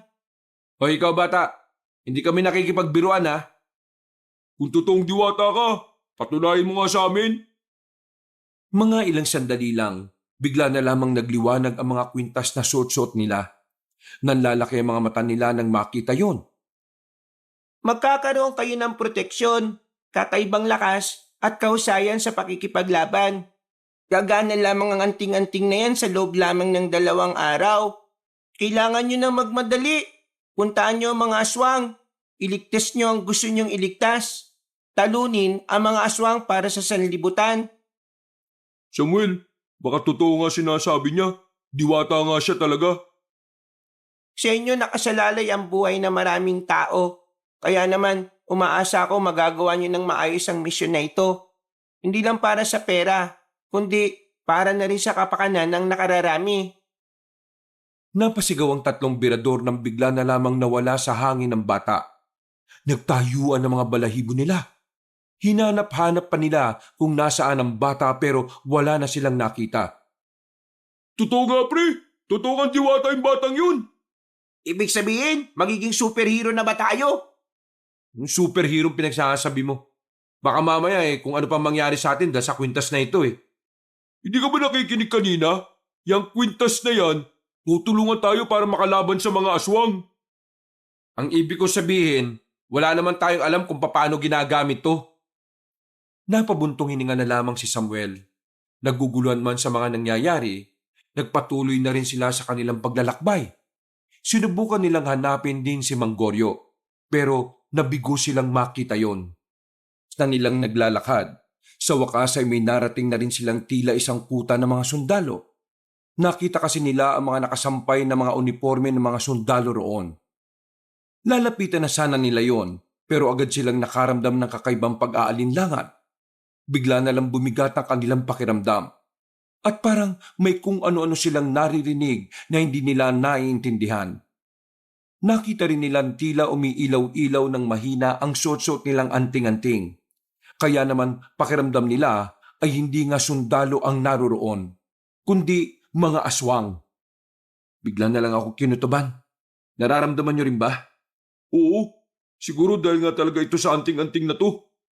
Kung ito talaga ang dahilan, ibig sabihin, magagamit nga talaga natin to sa misyon natin. Huwag na kayo maingay. Pag-isipan na muna natin kung paano tayo lalapit dyan. Nagmasid-masid sa paligid ang magkakaibigan. Wala silang nakikitang nasa paligid. Ang tanging nararamdaman at naririnig lamang nila ay ang mga nasa loob ng tent. Bumuntong hininga si Samuel. Pumikit sandali para pakiramdaman ng sarili. Mga ilang sandali lang muli na siyang dumilat. Tila nagkaroon kasi siya ng pangitain na malalakas na aswang ang naroroon. Oh, bakit pre? Iwasan natin ang tent na yan. Malalakas ang mga nandyan. Teka, paano mo naman nasabi? Parang tumagos yung tingin ko sa tent na yun . Basta, hindi ko maintindihan. Ayos din talaga tong kwintas na to Kung ano-ano na lang ang nagagawa natin. Aalis na sana sila pero naggulat sila nang biglang maramdaman nilang may nakatayo sa kanilang likuran. Paglingon nila, nakita nila ang isang aswang na laylay ang dila. Hindi nagdalawang isip ang 3. Pinaputukan nila ng baril ang aswang na yon. Napatay nila ang aswang. Pero dahil sa ginawa nilang yon, nabulabog naman ang mga nasa loob ng tent. Nagsilabasa ng mga yon at agad silang pinalibutan. Sa kamalas-malasan pa, sabay-sabay pa silang naubusan na ng bala.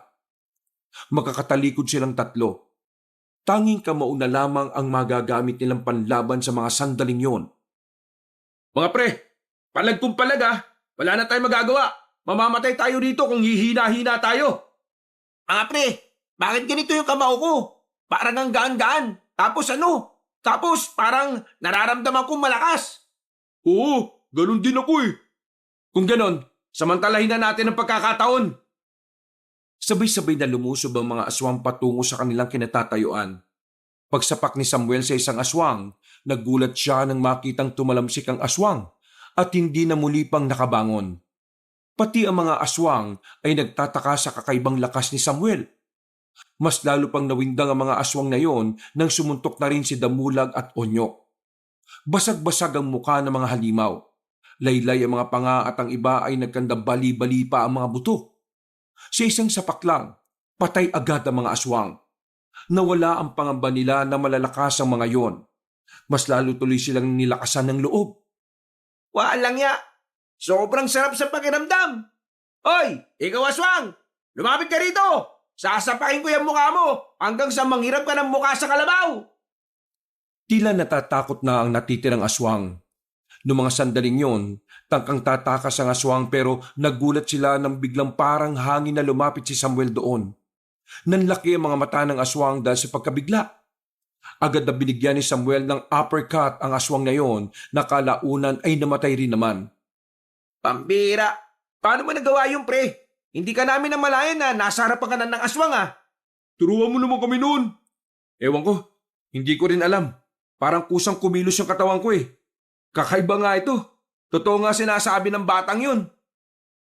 Pinasadahan nila ng tingin ng mga aswang na naroon. Nakahandusay na ang mga yon. Nilisan nila ang lugar na yon at pinagpatuloy pa rin ang kanilang paglalakad. Nung una, akala nila'y makakarating na sila kaagad sa kinaroroonan ng babaeng si Maria Juana. Pero nagkamali sila. Inabot pa sila ng umaga sa daan. Alas 6 na pero hindi pa rin natin makita kung nasaan yung babaeng yun. Bakit ba kasi hindi natin magamit tong anting-anting para mahanap yung taong hinahanap natin eh? Umalma ka. Mahanap din natin yon. Sa ngayon kailangan na muna natin magpahinga. Dun, sa malaking bato na yon. Tara! Umupo ang tatlo roon. Napasandal. Ramdam na nila ang pagod. Pero katakataka na hindi sila nagugutom. Hindi rin sila pinagpapawisan. Bagay na kakaiba para sa kanila. Muling hinawakan ni Samuel ang anting-anting. Namamangha niya itong tiningnan.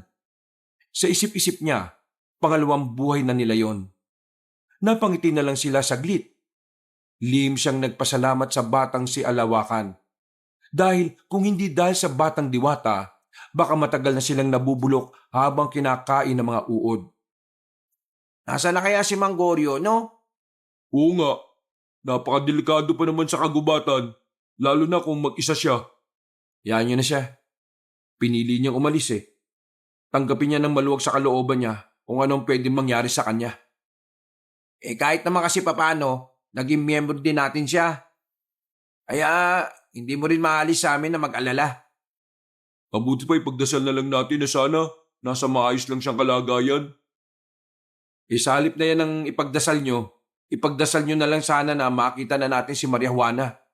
Huwag na nating sayangin ang oras sa mga taong nang iwan sa atin. Pansin ko lang bakit parang nagbago ang tingin mo kay Mang Goryo? May napag-awayan ba kayo bago tayo sumabak sa misyon na ito? Napailing na lamang si Samuel. Hindi niya yung masagot kahit na wala naman silang alitan na matanda. Ang totoo, bigla na lang din kasi siyang hindi naging komportable sa mga kilos ni Mang Goryo.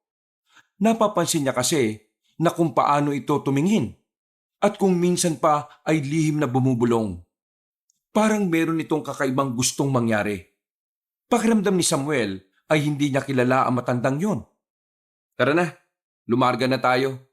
Mas magandang lumakad dahil maliwanag pa. Mahihirapan ang mga aswang sa atin. Nauna nang naglakad si Samuel. Napakamot na lamang sa ulo si Onyok at si Damulag. Anong problema nun? Ewan, baka may buwanang dalaw siya. Sa muli nilang paglalakbay, may mga nadaanan silang mga baryo. Normal na baryo yon ng mga tao kaya wala silang pangamba. Nakakain sila roon gamit ang mga perang dala nila na nakabalot pa sa plastic. Kahit na papaano rin, nakakapagpahinga na rin sila. Naging kalmado pansamantala ang kanilang kalooban. Habang nakatambay sa kainan, hindi maiwasan ni Samuel na magmasid sa paligid. Kahit kasi sigurado naman silang walang aswang sa kanilang kinalalagyan, hindi pa rin niya magawang maging kampante. O ano, tara na? Madaling-madali naman to. Mamayang konti. Kakakain lang natin eh. Tara na, nasasayang ang oras natin oh. Dismayadong tumayo si Damulag at Onyok. Pero napatigil sila nang marinig nila ang pamilyar na boses ng isang matanda. Malayo pa yun sa kanila pero dahil sa talas ng kanilang pandinig, alam nilang mula yun kay Cora. Ang pinuno ng mga aswang na muntikan na nilang ikamatay. Dito, bilis! Agad-agad silang gumilid. Nakita nilang nagbigay galang ang mga tao sa matandang si Cora. Bagay na nagdulot naman ng kalituhan sa kanila. Akala ko ba hindi aswang ang mga narito? Bakit parang kilalang-kilala nila yung matandang yon? Mukhang nagkamali na naman tayo ng pinuntahan ah. Hindi baryo ng mga aswang to. Ha? Anong ibig sabihin nun? Tingin ko, alipin ng mga aswang ang mga tao dito. Ewan ko ang mahalaga ngayon, kailangan na nating umalis bago pa nila malaman na nandito tayo. Kung sundan natin kaya yung matandang yan, para malaman natin kung nasaan si Maria Juana. Oo nga, magandang ideya yun. Magandang ideya, pero delikado na iisip mo, Damulag. Bakit ka ba natatakot? May mga kapangyarihan naman na tayo ah. Malalakas ang suntok natin. Sige na, Samuel. Para saan pa't nagkaroon tayo ng ganitong anting-anting kung hindi rin naman tayo mapapasaba? Huminga ng malalim si Samuel. Sa isip-isip niya, may punto naman ang dalawa niyang kasama. Kaya kahit na medyo nag-aalangan siya, pumayag na lamang ito sa gusto ni Damulag at Onyok. Inobserba nila ng maayos ang galaw ni Aling Cora. Wala itong kamalay-malay na sumusunod na pala rito ang tatlong binata. Sa kasusunod nila, nakaisip si Samuel ng paraan. Isang paraan na kailanman hindi may isip ni Damulag at Onyok. Magpahuli tayo. Ano? Nababaliw ko na ba? Lakas naman ang tama mo, pre. Epekto ba yan ng sinigang na matabang? Kapag nahuli tayo, dadalhin nila tayo sa kuta nila. Kaya mas madali nating malalaman kung nasaan si Maria Juana. Kapag nahuli at dinala nga tayo sa kuta nila, ano na mangyayari sa atin? Hindi na tayo makakatakas. At saka, buti sana kung doon nila tayo dadalhin. Magtataka din na matandang yun kung bakit buhay pa tayo. Kung sakaling mahuli tayo, madali naman tayo makakatakas kapag naroon na tayo. Malalakas na tayo ngayon, di ba? Hindi na tayo normal na tao. Kapag nagtaka naman ang matandang yon kung bakit buhay pa tayo, palalabasin natin na nababaliw na siya. Itatanggi lang natin ang itatanggi na pinatay niya tayo. Hanggang sa mainis siya at hulihin na lang tayo. Itong tatandaan nyo wala tayong gagawin. Susuko lang tayo. Hindi tayo pwedeng gumamit ng lakas dahil makakahalata ang matanda. Nagkatinginan si Damulag at Onyok. May tiwala naman sila kay Samuel dahil matagal na rin naman nila itong pinuno. Kaya naman pumayag din sila sa kagustuhan ng binata. Kumuha lamang sila ng tiyempo. Hinintay lang nila na makarating si Aling Cora at ang kasama nito sa parting walang gaanong tao. Nang maihanda ang sarili ay agad silang lumabas. Nagulat ang matandang si Cora nang makita sila. Iba na nga ang mga suot na damit ng tatlo. Sinadya nilang magpalit para lalong mabaliw sa kakaisip si Aling Cora. Gagi! Takbo! Aambang tatakbo ang tatlo pero bigla na lamang silang napalibutan ng mga kasama na matanda. Nagkunwari silang natatakot. Nagdikit-dikit sila at nagyakapan. Pakiusap! Huwag niyo kaming saktan! Ulihin niyo na lang kami pero huwag niyo na lang kaming sasaktan! Oo nga po, nagmamakaawa kami sa inyo. Bakit buhay pa kayo? Bakit wala na mga sugat ninyo? Paano kayo nakaligtas? Pinatay ko na kayo Nakakamali yata kayo. Ngayon ka lang po namin nakita. Ibig mo sabihin, ginagawa mo ba akong sinungaling? Pinaslang niyo ang mga kasama ko gamit ang mga mahaba niyong baril. Ginawa niyo yon dahil gusto niyong kunin sa akin ang apo kong si Maria Juana. Nakatinginan ng tatlong magkakaibigan Napapakamot na lamang sila sa ulo na kunwari ay walang alam sa sinasabi ng matanda. Pasensya na po talaga kayo. Hindi po talaga namin alam ang sinasabi niyo eh. Teka, ano po ba kayo? Mga rebelde po ba kayo? Hindi niya ako maloloko. Kayo ang pinaslang ko. Nilasog-lasog ko na ang katawan ninyo kaya paano kayo nakaligtas? Paano kayo nabuhay? Mukhang nag-uulyanin na po kayo. Kung kami ang pinaslang ninyo, kung nilasog-lasog niyo po kami, di sana marami kaming sugat, kundi kaya patay na nga kami. Pero tingnan niyo, wala po kaming kahit na anong galos. Maniwala po kayo sa amin. Hindi po talaga kami ang sinasabi niyong pinatay ninyo. Kung kami naman po yun paano po kami mabubuhay? Mga pangkaraniwang tao lang naman po kami. Kaya nakikiusap po kami. Huwag niyo po kaming saktan. Sinusundan lang naman namin po kayo kasi akala namin pwede kami makahingi ng tulong sa inyo. Maniwala po kayo, hindi po kami ang tinutukoy ninyo. Nang makita nilang tila natutulig na ang matanda, mas lalo pa nilang ginalingan ng pagpapanggap. Hanggang sa dumating na ang puntong nairita na ito. Wiset! Sumasakit ang ulo ko sa inyo. Hindi ako pwede magkamali. Kayo talaga yun Pero paano kayo nabuhay? Bakit parang ayos lang kayo? Wiset! Wiset! Wiset! Makakalimutin na po kayo.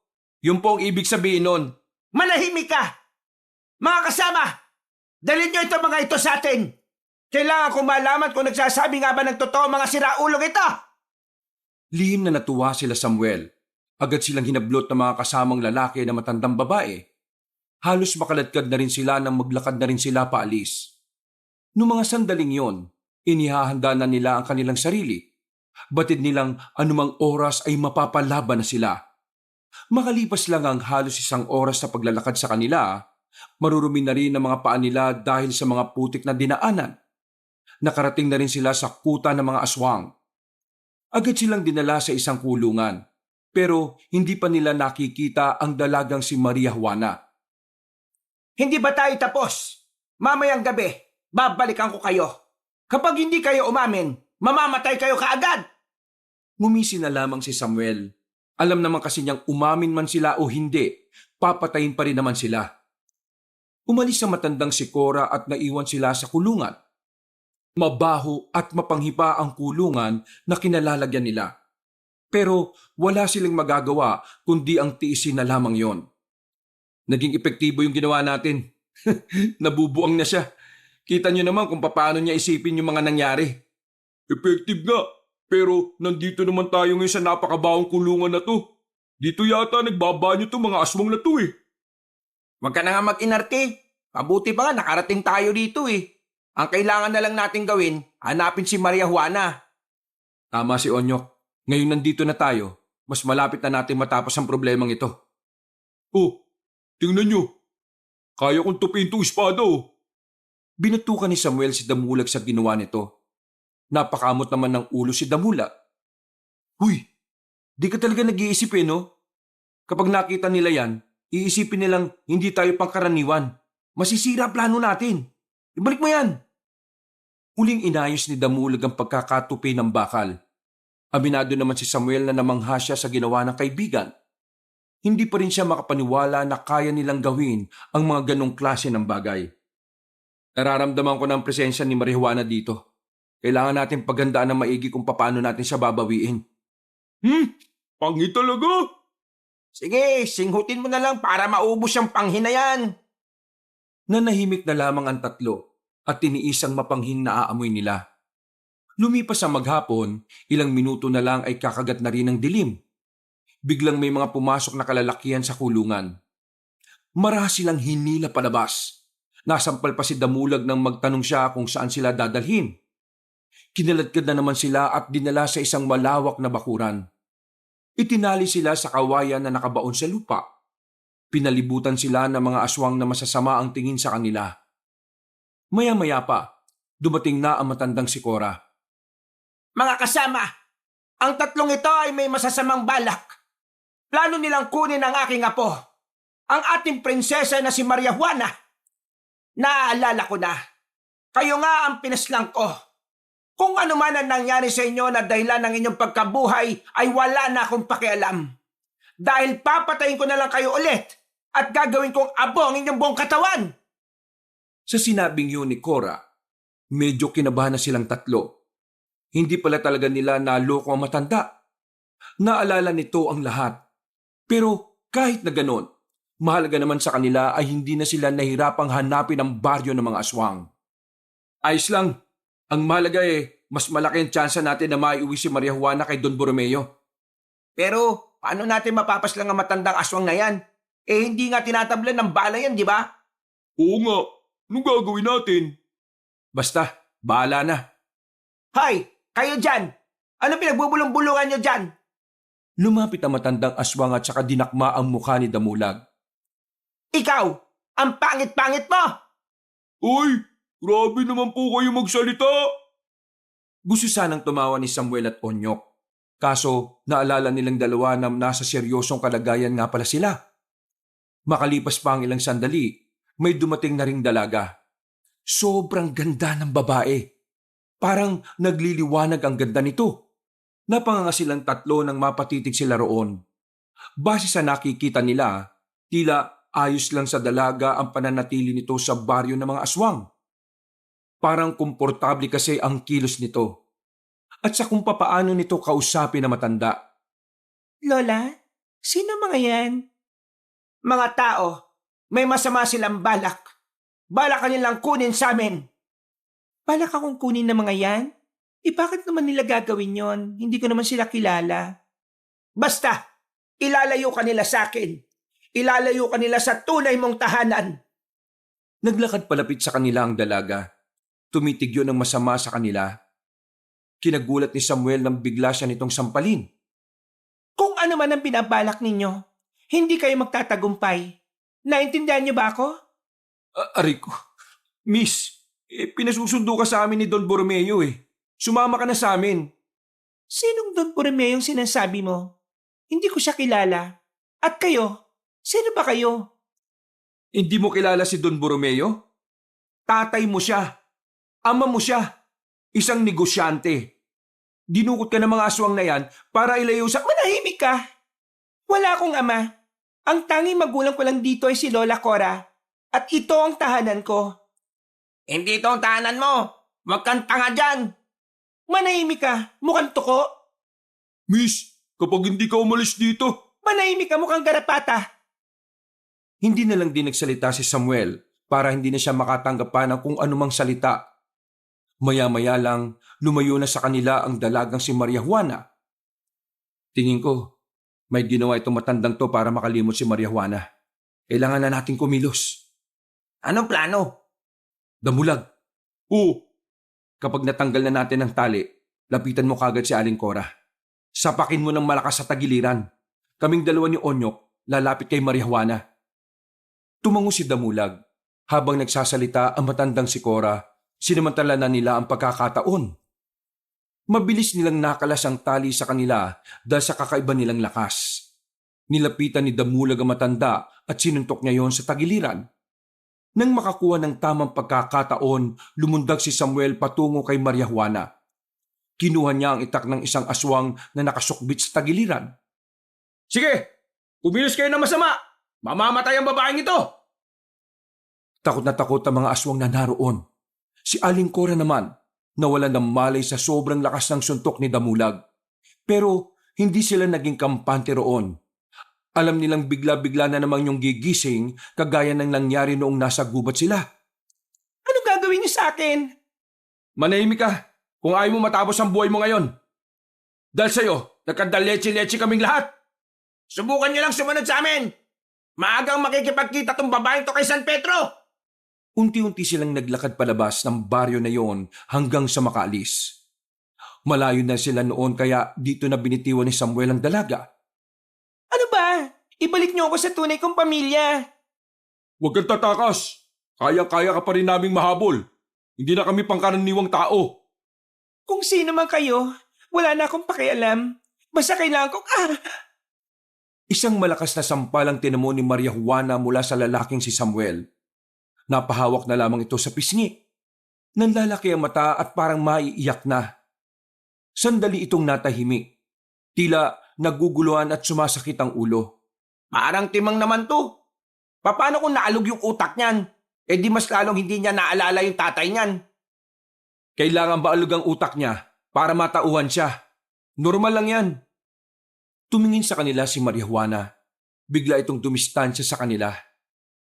Teka, sino kayo? Nasaan ako? Bakit ako nandito? Mukhang naalog na talaga yung utak mo. Kilala mo ba si Don Borromeo? Oo, papa ko siya. Ayos! Nakakaalala na siya. Kami ang mga taong binayaran niya para maibalik ka. Nandito kami para bawiin ka sa mga aswang. Mga aswang? Tama, mga aswang nga. Naalala ko na, dinukot nila ako at dinala ko rito. Sabi na matanda po niya ako. Tulungan niyo ako. Gusto ko na makauwi. Tutulungan ka naman talaga namin makauwi eh. Pero yung matandang yon, apo ka ba talaga niya? Hindi ko kilala matandang yon, pero narinig ko. Kaya niya ako dinukot ay dahil kamukhang-kamukha ko raw yung anak niyang pinatay ng mga albularyo. Mabuti naman at hindi mo lola yon.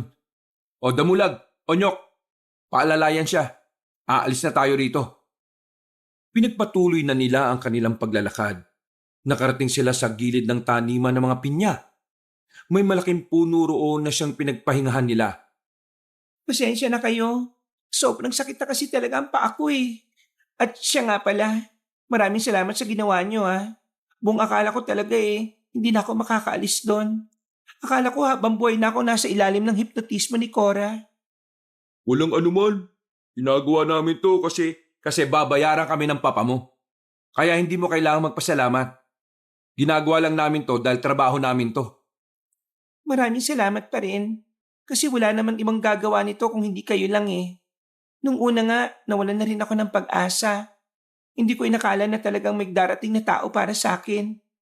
Ano bang klaseng mga aswang ang nakasama mo? May natatandaan ka pa ba? Hindi ko na matanda ng iba.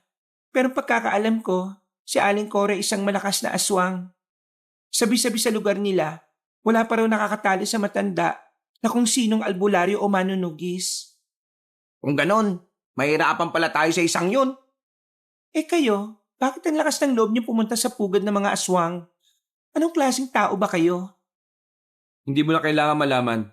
Ang mahalaga ngayon, kasama ka na namin. Huling 5 minuto pa, aalis na tayo. Baka maabutan pa tayo ng mga aswang dito eh. Sa kalagitnaan ng kanilang pagpapahinga, naramdaman na nilang tatlo na meron na nga nakasunod sa kanila ng mga aswang. Hinawakan agad ni Damulag ang dalaga sa braso.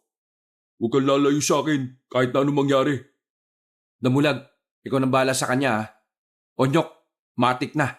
Palag-palag na. Tumungo lang sa kanya si Onyok. Sinimulan na rin nilang maglakad noong mga sandaling yon. Habang humahakbang, nakakarinig din sila ng mga yabag ng paa na parabang nakasunod lang din sa kanila. Ilang sandali pa.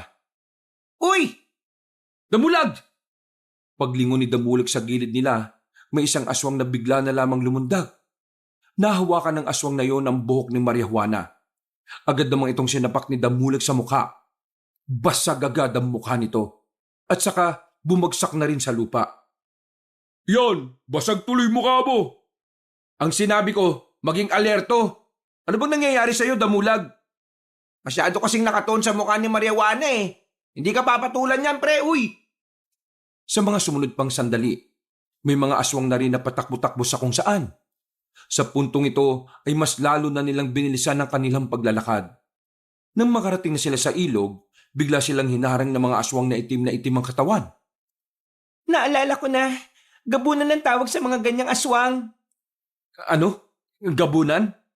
Sabi nila, mas mabibilis daw ang mga ganyang aswang, kaya mag-iingat kayo. Hindi nagtagal, lumusob na nga sa kanila ang mga aswang. Hindi nagdalawang isip si Samuel na pagganahin ang mga kamao niya. Pero gaya nga ng sinabi ng babaeng si Maria Juana, kakaiba rin talaga ang kilos na mga yon. Walang matamaan si Samuel, at kung meron man, ay padaplis-daplis lang. Mukhang mahirapan tayo sa mga kumag na to ah. Hindi, kailangan lang natin ng matinding focus. Pumikit si Samuel. Pinakiramdaman niya ng maigi ang bawat galaw ng mga aswang sa paligid nila. Nang maging kalmado na ang kaisipan niya, bigla niyang dinilat ang kanyang mga mata. Saktong may papalapit na aswang sa kanya, kaya naman bigla niya itong sinuntok. Sa lakas ng suntok ni Samuel, nabali pa ang liig ng nilalang. Dahil dito, tila tumaas na rin ang moral ni Onyok at Damulag. Sa sunod kasing pag-atake ng mga aswang, ay lagi na nila itong natatamaan. O ano? Tigas ng mukha mo ha? Damulag, huwag mong layuan ang babae niyan ha. Protektahan mo lang. Kami na bahala. Gusto ko rin manuntok eh. Sumunod ka na lang. Baka ikaw pa suntukin ko dyan eh. Makalipas nga lang ang halos 10 minuto, tila nakaramdam na rin ng pagod ng tatlo. Pero laking pasasalamat naman nila dahil sa mga oras na yon nakabulagtahan na ang mga aswang. Kahit na nanalo sila sa laban na yon, hindi pa rin sila naging kampante. Kaya naman tumawid na kagad sila ng ilog. Kahit malakas ang ragasan ng tubig, ay kinakaya nila yung lagpasan. May sugat ka. Malamang. Magtaka ka kung ikaw nagkasugat wala ka namang ginawa. Pasensya ka na sa utol namin ha. Allergic kasi talaga sa babae to Binatukan naman ito kagad ni Samuel. Kamot ulo na lang din si Onyok. Hindi nila alam kung saan patungo ang tinatahak nilang daan. Pero desidido at desperado na silang makaalis sa kagubatan, kaya kahit walang tsak na direksyon, gagawin nila ang lahat para lang maibalik na ang dalagang si Maria Juana. Mauna na kaya kayo? Ha? Bakit? Anong problema? Sumasakit tong kanang pa ako Kalmot ng aswang. Abay sira ulo ka. Bakit naman hindi mo kagad sinabi? Akala ko kanina maliit lang Malaki pala. Pinaupo agad ni Samuel ang binata. Pinilas ni Samuel ang laylayan ng kanyang damit, saka pinantali yon sa sugat ni Onyok. Namimilipit sa sakit si Onyok. Pakiramdam nito, hindi niya nakakayaning maglakad na maayos at mabilis. Magiging pabigat lamang siya at magiging dahilan ng kanilang pagkahuli. Pre, sige na. Una na muna kayo. Ang malaga makalis yung babaeng yan dito. Baliw ka ba? Kapag iniwan ka namin dito, siguradong gagawin kang sisig ng mga aswang na yan. Ako nang bubuhat sa'yo, pre. Total, malaking tao naman ako. Kaya-kaya na kita. Kahit nabuhatin mo ako, mas lalo lang tayong babagal. Kaya sige na. Mauna na kayo. Pahupain ko lang yung hapti. Manahimik ka. Walang may iwan. Lalabas tayong buhay sa kagubatang ito. Naintindihan mo? Pero, Wala nang pero-pero. Damulag, buhatin mo na yan. Miss, sa akin ka dumikit ha. Kahit ayaw ni Onyok, ay parang bata lang itong pinasa ni Damulag sa likuran. Habang si Maria Juana naman ay nakakapit pa sa braso ni Samuel. maraming salamat talaga sa inyo mga pre. Hindi nyo talaga ako iniwan. Marami na tayo napagsamahan, no? Ngayon ka pa ba namin iiwan? Isa pa, ilang beses nang nangyari sa atin to. Sisiw lang tong ganito. Di ba, Samuel? Oh, tama si Damulag. Naging parte ka rin ng pagkatao namin. Kaya hindi ka namin kakayanin pabayaan at mamatay na lang. Sa totoo lang, ayaw ko rin namang magpaiwan Pero iniisip ko kasi kayo Ay nako, manahimik ka nga. Ayaw ko nang marinig yung drama mo. Gusto kong mabuhay ka para makapagbagong buhay ka na rin pagkatapos nito. Nakakatuwa naman ang samahan nyo. Bibihira lang ako makakita ng mga lalaking talagang may pagmamalasakit sa kaibigan. Bakit? Kayo bang mga babae hindi ganito? Ewan ko. Wala naman kasi akong kaibigan Lahat sila, kinalimutan na ako. Wala akong permanenteng kaibigan. Lagi lang kasi ako nasa mansyon namin Pambihira. Nasa mansyon ka na nga lang Nakursyonadahan ka pa ng aswang. Tingin ko nakita ko ni Aling Cora nung gumagala ako sa bayan. Kaya akala niya, ako yung apo niya. Nakita ko ang larawan ng apo niya Kamukha ko nga, pero mas maganda lang ako. At talagang nakapagbuhat ka pa talaga ng sarili mong bangko Huwag ka mag-alala, miss. Makakalabas na rin tayo dito. Magtiwala ka lang sa amin. Hindi ko pa kayo kilala pero nararamdaman ko namang mabubuti ang inyong puso. Akala mo lang, marami na kaming pinatay, no? Hindi pinansin ni Maria Juana ang sinabing yun ni Samuel. Patuloy lang ito sa kakadaldal ng kung ano-ano. Marami itong naikwento habang naglalakad sila. Lihim namang natutuwa si Samuel sa mga kwento ng dalaga. Pero ang pansamantalang kaligayahan nila ay maglalaho pala dahil sa paparating na pangyayari. Palagay nyo, kumusta na kaya si Mang Goryo? Sa dami ng aswang sa gubat, malamang sa malamang wala na rin yun. Sino si Manggorio? Kasamaan din namin siya. Hindi kami nagkasundo sa isang bagay Ayun, humiwalay siya sa amin. Pero, hinayaan na lang namin. Dahil kasi sa ginawa niya, muntikan na kaming mamatay. Mabuti na lang, may isang batang diwata ang nagligtas sa amin. Batang diwata? Oo. Basta, saka na lang namin kukwento sa iyo kapag nakabalik na tayo sa inyo. Maya-maya pa, natigilan sila nang biglang may taong lumabas mula sa likuran ng puno. Humarang ito sa kanilang daraanan at sa pamamagitan ng liwanag ng buwan, namukha nila kung sino ito. Mang Goryo? Mabuti naman at buhay kayo, Manggorio! Hindi ko alam kung paano ako nakasalba sa dami ng aswang na nakasalubong ko. Pero ang mahalaga ngayon, nakita ko na rin kayo. At ang babaeng ito, si Maria Juana. Total, nandito na rin naman kayo. Sama-sama tayong aalis. Hindi, Anong hindi, Mang Goryo? ako lang ang aalis, kasama ang babaeng yan. Ano bang sinasabi nyo, Mang Goryo? Sinasabi mo bang gusto mong masolo yung ibabayad sa atin ni Don Borromeo? Matalino ka naman pala Madali kang makapikap ng mga pahiwatig. Kalokohan yung sinasabi mo. Sabay-sabay tayong aalis dito sa lugar na ito. Biglang tinutukan sila ni Mang Goryo na mahaba nitong baril. Naalarm sila dahil doon. Ang babae naman na si Maria Juana ay napapunta na lang sa likuran ni Samuel. Mang Goryo, itigil mo to. Maayos ang usapan natin na kahit na anong mangyari maghahati-hati tayo sa pera. Hindi ako papayag. Sawang-sawa na akong sumunod sa mga sinasabi mo. Ito na ang tamang panahon para magsarili ako. Kaya naman, ibigay mo sa akin ang dalagang yan. Kasi kung hindi, mamamatay kayong tatlo. Manggorio naman! Para sa pera, papatay mo yung mga taong matagal mo nang nakasama? Oo, para sa pera. Kayang-kaya kong burahin kayo sa mundong ito. Tapos ako, magsisimula ng bagong buhay. Nakakasawa na Umpisa pa lang, sukang-suka na ako sa pamamalakad mo, Samuel. Ibig ba nitong sabihin? Magpapakitang tao lang lahat ng pakikisama mo sa amin? Oo, ano ba? Mang Goryo naman, bakit mo naman ginawa yun? Totoo kaming nakisama sa iyo Pero bakit mo sinasabi ngayon nagpapanggap ka lang na masaya ka sa amin? Kailangan ko kasi kayo para mabuhay ako. Yun lang yan. Di ginamit mo lang pala kami. Napakasama ng ugali mong matanda ka. Napakasama. Lahat tayo rito mga demonyo. Para-pareho tayong may mga pinapatay na tao. Kaya wala ni isa rito sa atin ang hindi masama. Pero kami, kahit na kailan, ay hindi namin gagawin ang ginagawa mo. Mas nakakasuka ka. Tama na! Ibigay mo sa akin ang dalagang yan. Dahil kung hindi, pasasabugin ko ang ulo nitong si Onyok at Damulag. Napalunok ng laway si Samuel nang mas ilapit ni Mang Goryo ang tutok nito ng baril. Alam niyang hindi magdadalawang isip ang matanda na kalabitin ng gatilyo. Pre, huwag kang makinig dyan! Kayang-kaya nating ilagan ng bala niyan! Ilaga ng bala? Ano kayo sa tingin nyo? May anting-anting? Wala akong pakialam kung paano nyo mailaga ng bala ko. Pauulanan ko kayo hanggang sa wala nang paglagyan ng mga bala sa katawan ninyo. Sige na, sasama na ako sa kanya. Hindi ko kayang mamatay kayo ng dahil lang sa akin. Hindi pwede. Huwag kayong mag-alala. Kapag nakabalik na ako sa amin, ako nang balang magbayad sa inyo. Hindi naman yun ang iniisip namin Kapag sumama ka sa siraulong yan, baka kung ano pang gawin yan sa'yo.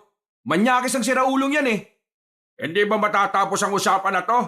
Gusto ko nang yumaman at mahawakan ng babaeng yan. O di ba? Sabi namin sa iyo manyakis talaga yan Bumuntong hininga ang babaeng si Maria Juana. Buo pa rin ang desisyon nito kaya handa na itong sumama kay Mang Goryo. Patawarin niyo ako, pero ito lang ang alam kong paraan para mailigtas kayong tatlo. Wag! Naglakad si Maria Juana. Kakaunting distansya na lang sana ay maaabot na siya ni Mang Goryo nang biglang Ha! Wisit! may lumitaw na aswang. Lumundag ito kay Mang Goryo at pumaibabaw pa ito sa kanya.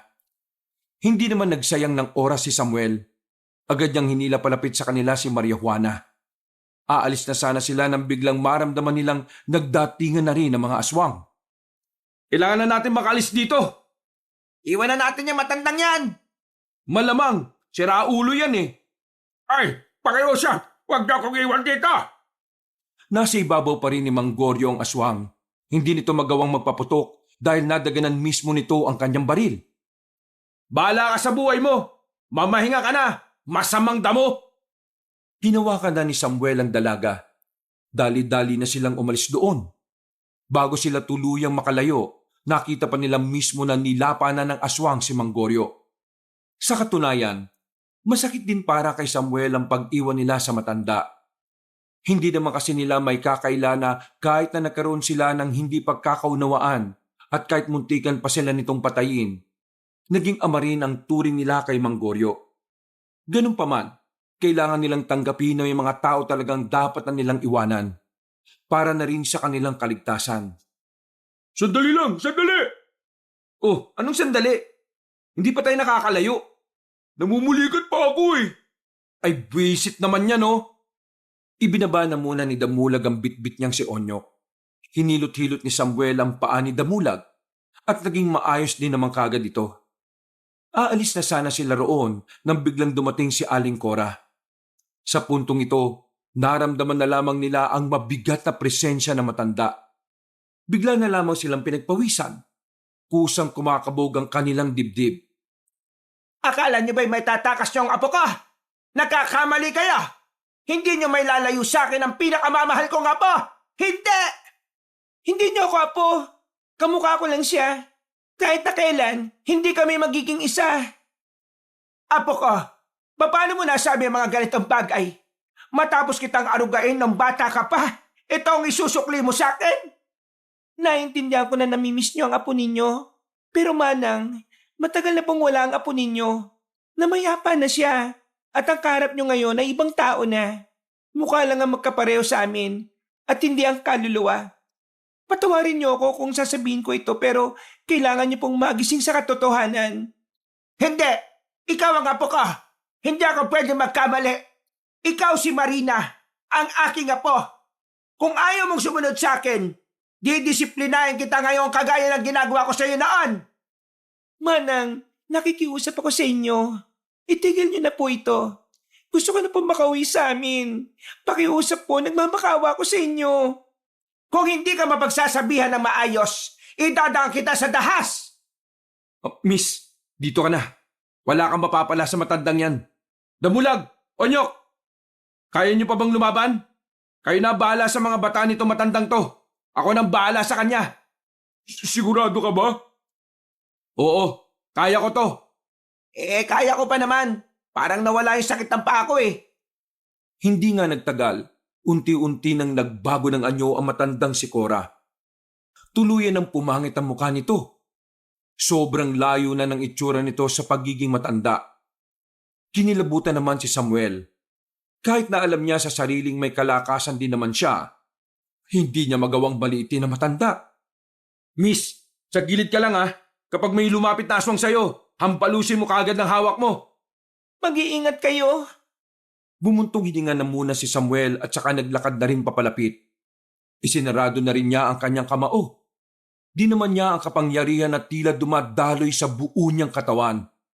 Pagdilat niya, nasa harapan na niya si Aling Cora. Mabilis siya nitong kinalmot sa dibdib.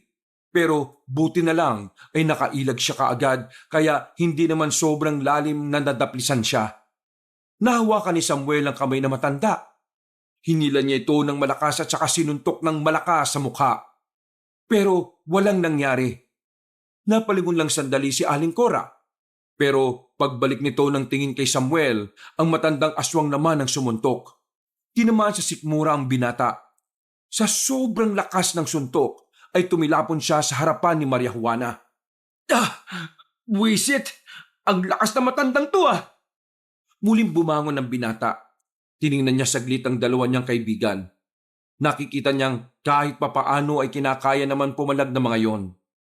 Kaya naman, sinikap niyang harapin uli si Aling Cora. Muli niyang dinama ang enerhiya sa buo niyang katawan. Nang muling umatake si Aling Cora, nasuntok niya naman ito sa sikmura. Sa puntong ito, naramdaman na ng matanda ang sakit at kirot. bumagal ito at dumistansya sandali. Mukhang binubuhos mo talaga ang lahat ng lakas mo rito, lalaki. Kaya sige, ibubuhos ko na rin ang sa akin. Nanlaki ang mata ni Samuel nang makitang mas lumaki ang katawan ni Aling Cora. Sa sunod nitong atake, sinubukan niyang salagi ng kamao ni Aling Cora. Pero mas malakas na ito kumpara kanina. Hindi niya mailalayo sa akin ang apo ko. Maraming suntok ang pilit na iniilaga ni Samuel. Paisa-isa siyang natatamaan. Kaya habang tumatagal, nararamdaman na rin niya ang mga galos sa kanyang katawan. Wala nang magawa ang anting-anting dahil sa pagiging marahas at agresibo ng kalaban niya. Samuel, ayos ka pa ba? Huwag niyo ko intindihin. Ito yung utak niyo sa ginagawa ninyo. Kakayanin ko matandang ito. Ganyan ba talaga ang mga tao? Nakukuha pa rin maging mayabang kahit na halatang halata namang mamamatay ka na. Wala kang pakialam. Kahit anong sabihin mo, hindi mo na maibabalik ang apo mo. Hindi sa Maria Juana ang apo mo, tanda. Matagal na raw siyang patay. At ang nakakayak sa katotohanan, alam mo kung ano? Yun ay ang katotohanan, kawawa ka naman. Sa pinagsasasabi ng binata, nag-alburuto si Aling Cora. Nanginginig ito sa sobrang galit. Para bang mababaliw ito sa gigil ng lumusob itong muli kay Samuel. Papatayin kita! Papatayin kita! Pinagsusuntok nito si Samuel. Duguan na ang mukha ng binata. Parang lantang gulay na rin itong bumagsak ito sa lupa. Samuel! Hindi na nakatiis ang dalawang binata. Tumulong na sila kay Samuel. Pero paglapit pa lang nila, sila naman ang pinagbuntungan ni Aling Cora. Binugbog din silang dalawa. Kahit na anong gawin nilang pagpalag, parang baliw na halimaw na si Aling Cora. Pagbabayaran niyo ang ginawa niya. At ikaw, sasama ka sa akin dahil ikaw ang apo ka. Hindi mo po ako apo. Magising ka na sa katotohanan. Sandaling tinigilan ni Aling Cora ang dalawang binata. Tumingin ito ulit sa dalaga. Wala kang utang na loob. Ngayon, tuturuan kita ng leksyon. Kung hindi mo ako kayang igalang bilang lola mo, didisiplinahin kita sa paraang alam ko. Nasa aktong aatake na ang matandang aswang kay Maria Juana nang biglang nagkaroon ng liwanag ang kwintas ng tatlong binata. Sa sobrang liwanag ay nagdulot ito ng pagkasilaw sa mga aswang. Nang mawala ang liwanag, ay nakita na lang nilang nakatayo na si Samuel. Parang wala lang nangyari. Yung pala, nasa paligid lang ang batang si Alakawan. Binigyan na naman sila nito ng panibagong kalakasan. Pagtingin nila sa kanilang kamao, may suot-suot na silang bakal. Mga tol, eto na yun. Gawin na natin. Tumango si Damulag at Onyok. Nagtataka namang nakatingin sa kanila si Aling Cora. Nakalaunan ay tumawa lang ng tumawa. Hindi ko inakala na may ibubuga pa pala mga lampang lalaki na ito. Pwes, pagbibigyan ko kayo. Lumundag ng mataas si Aling Cora patungo sa kanila. Pero madaling nakailag si Damulag at Onyok. Sa magkabilang gilid, lumitaw ang dalawang binata at sabay na sinuntok sa tagiliran ng matandang aswang. Parang may kung anong nagdurog na buto mula rito. Nang makabuelo, si Samuel naman ang umatake. Sinuntok niya si Aling Cora sa dibdib. Sa lakas nito, tumilapo na matanda at sumadsad pa sa lupa. Gulat na gulat ang iba pang mga aswang na nanunood. Wala ni isa ang nagtangkang tumulong sa kanilang pinuno. Hindi! Hindi ako papayag na kayo magwawagi sa laban na ito. Ipapanalo ko ito para sa apo ko. Hindi ko siya hahayaang mapunta sa inyo. Pasensya ka na, Aling Cora. Pero matagal mo ng kahibangan ay magtatapos na sa mga sandaling ito. Hindi! Muling tumayo ng diretso ang matanda. Maras itong lumapit sa kanila. Mabangis ang bawat pag-atake nito. Bara-bara ang bawat galaw na tila hindi na rin pinag-iisipan. Papaslangin ko kayo! Papaslangin ko kayo! Akin ang apo ko! Muli na naman itong nakatanggap ng malakas na suntok mula kay Damulag at kay Onyok. At sa pagkakataong ito, maraming dugo na ang naisuka na nito. Ha! Papatayin ko kayo! Pero sa halip na sila Samuel ang atakihin nito, lumiko ito ng direksyon patungo sa dalagang si Maria Juana. Muntikan na nitong masakmal ang dalaga. Buti na lang ay nakalapit na kagad ang binatang si Samuel. Binuhos ng binata ang lahat ng kanyang lakas sa huling suntok na kanyang papakawalan. Sa sikmura niya ito dinali. Dahilan para tuluyan na itong mapabulagta. Habang naghihingalo ang matandang aswang, lumapit si Maria Juana. Aling Cora, maraming salamat dahil nung nasa poder mo ako, hindi mo ako sinaktan. Pero patawad po kasi kailangan niyo itong danasin. Sana magkaroon kayo ng pagkakataon ng tunay mong apo na makapagkita. Hanggang sa huling hininga ng matandang si Cora, binibigkas pa rin nito ang salitang apo. Hindi na maiwasan ni Maria Juana ang mapaiyak. Aling Cora, pasensya ka na ah. Ginawa lang namin ang kailangan naming gawin para makaligtas at mabawi si Maria Juana. Nang matalo nila si Aling Cora, kusa na ring nanghina ang ibang aswang. Hanggang sa tuluyan na ring namatay. Tila namatay dahil sa lungkot ang mga natirang aswang. Dahil sa kanilang tagumpay, naibalik na rin nila si Maria Juana kay Don Borromeo. Masaya ang mag-ama dahil sa wakas, muli na rin silang makakasama ng ama. Tuluyan na ring nagbago ang buhay ng tatlong binata matapos ang napakadelikadong trabahong yon. Kinuha na sila bilang personal na bodyguard ni Maria Juana. At magmula nga noon, unti-unti nang nasanay sa mapayapang buhay si Samuel.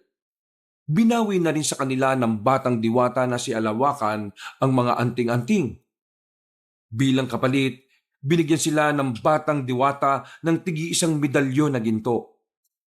Hanggang sa mga sandaling ito, hindi pa rin makapaniwala ang tatlong binata na dinanas nila ang bagay na yon. Pero kahit na hindi naging maganda ang mga pangyayari, dadali naman nila habang buhay ang lahat ng aral na kanilang natutunan mula sa malabangungot na karanasan. Wakas,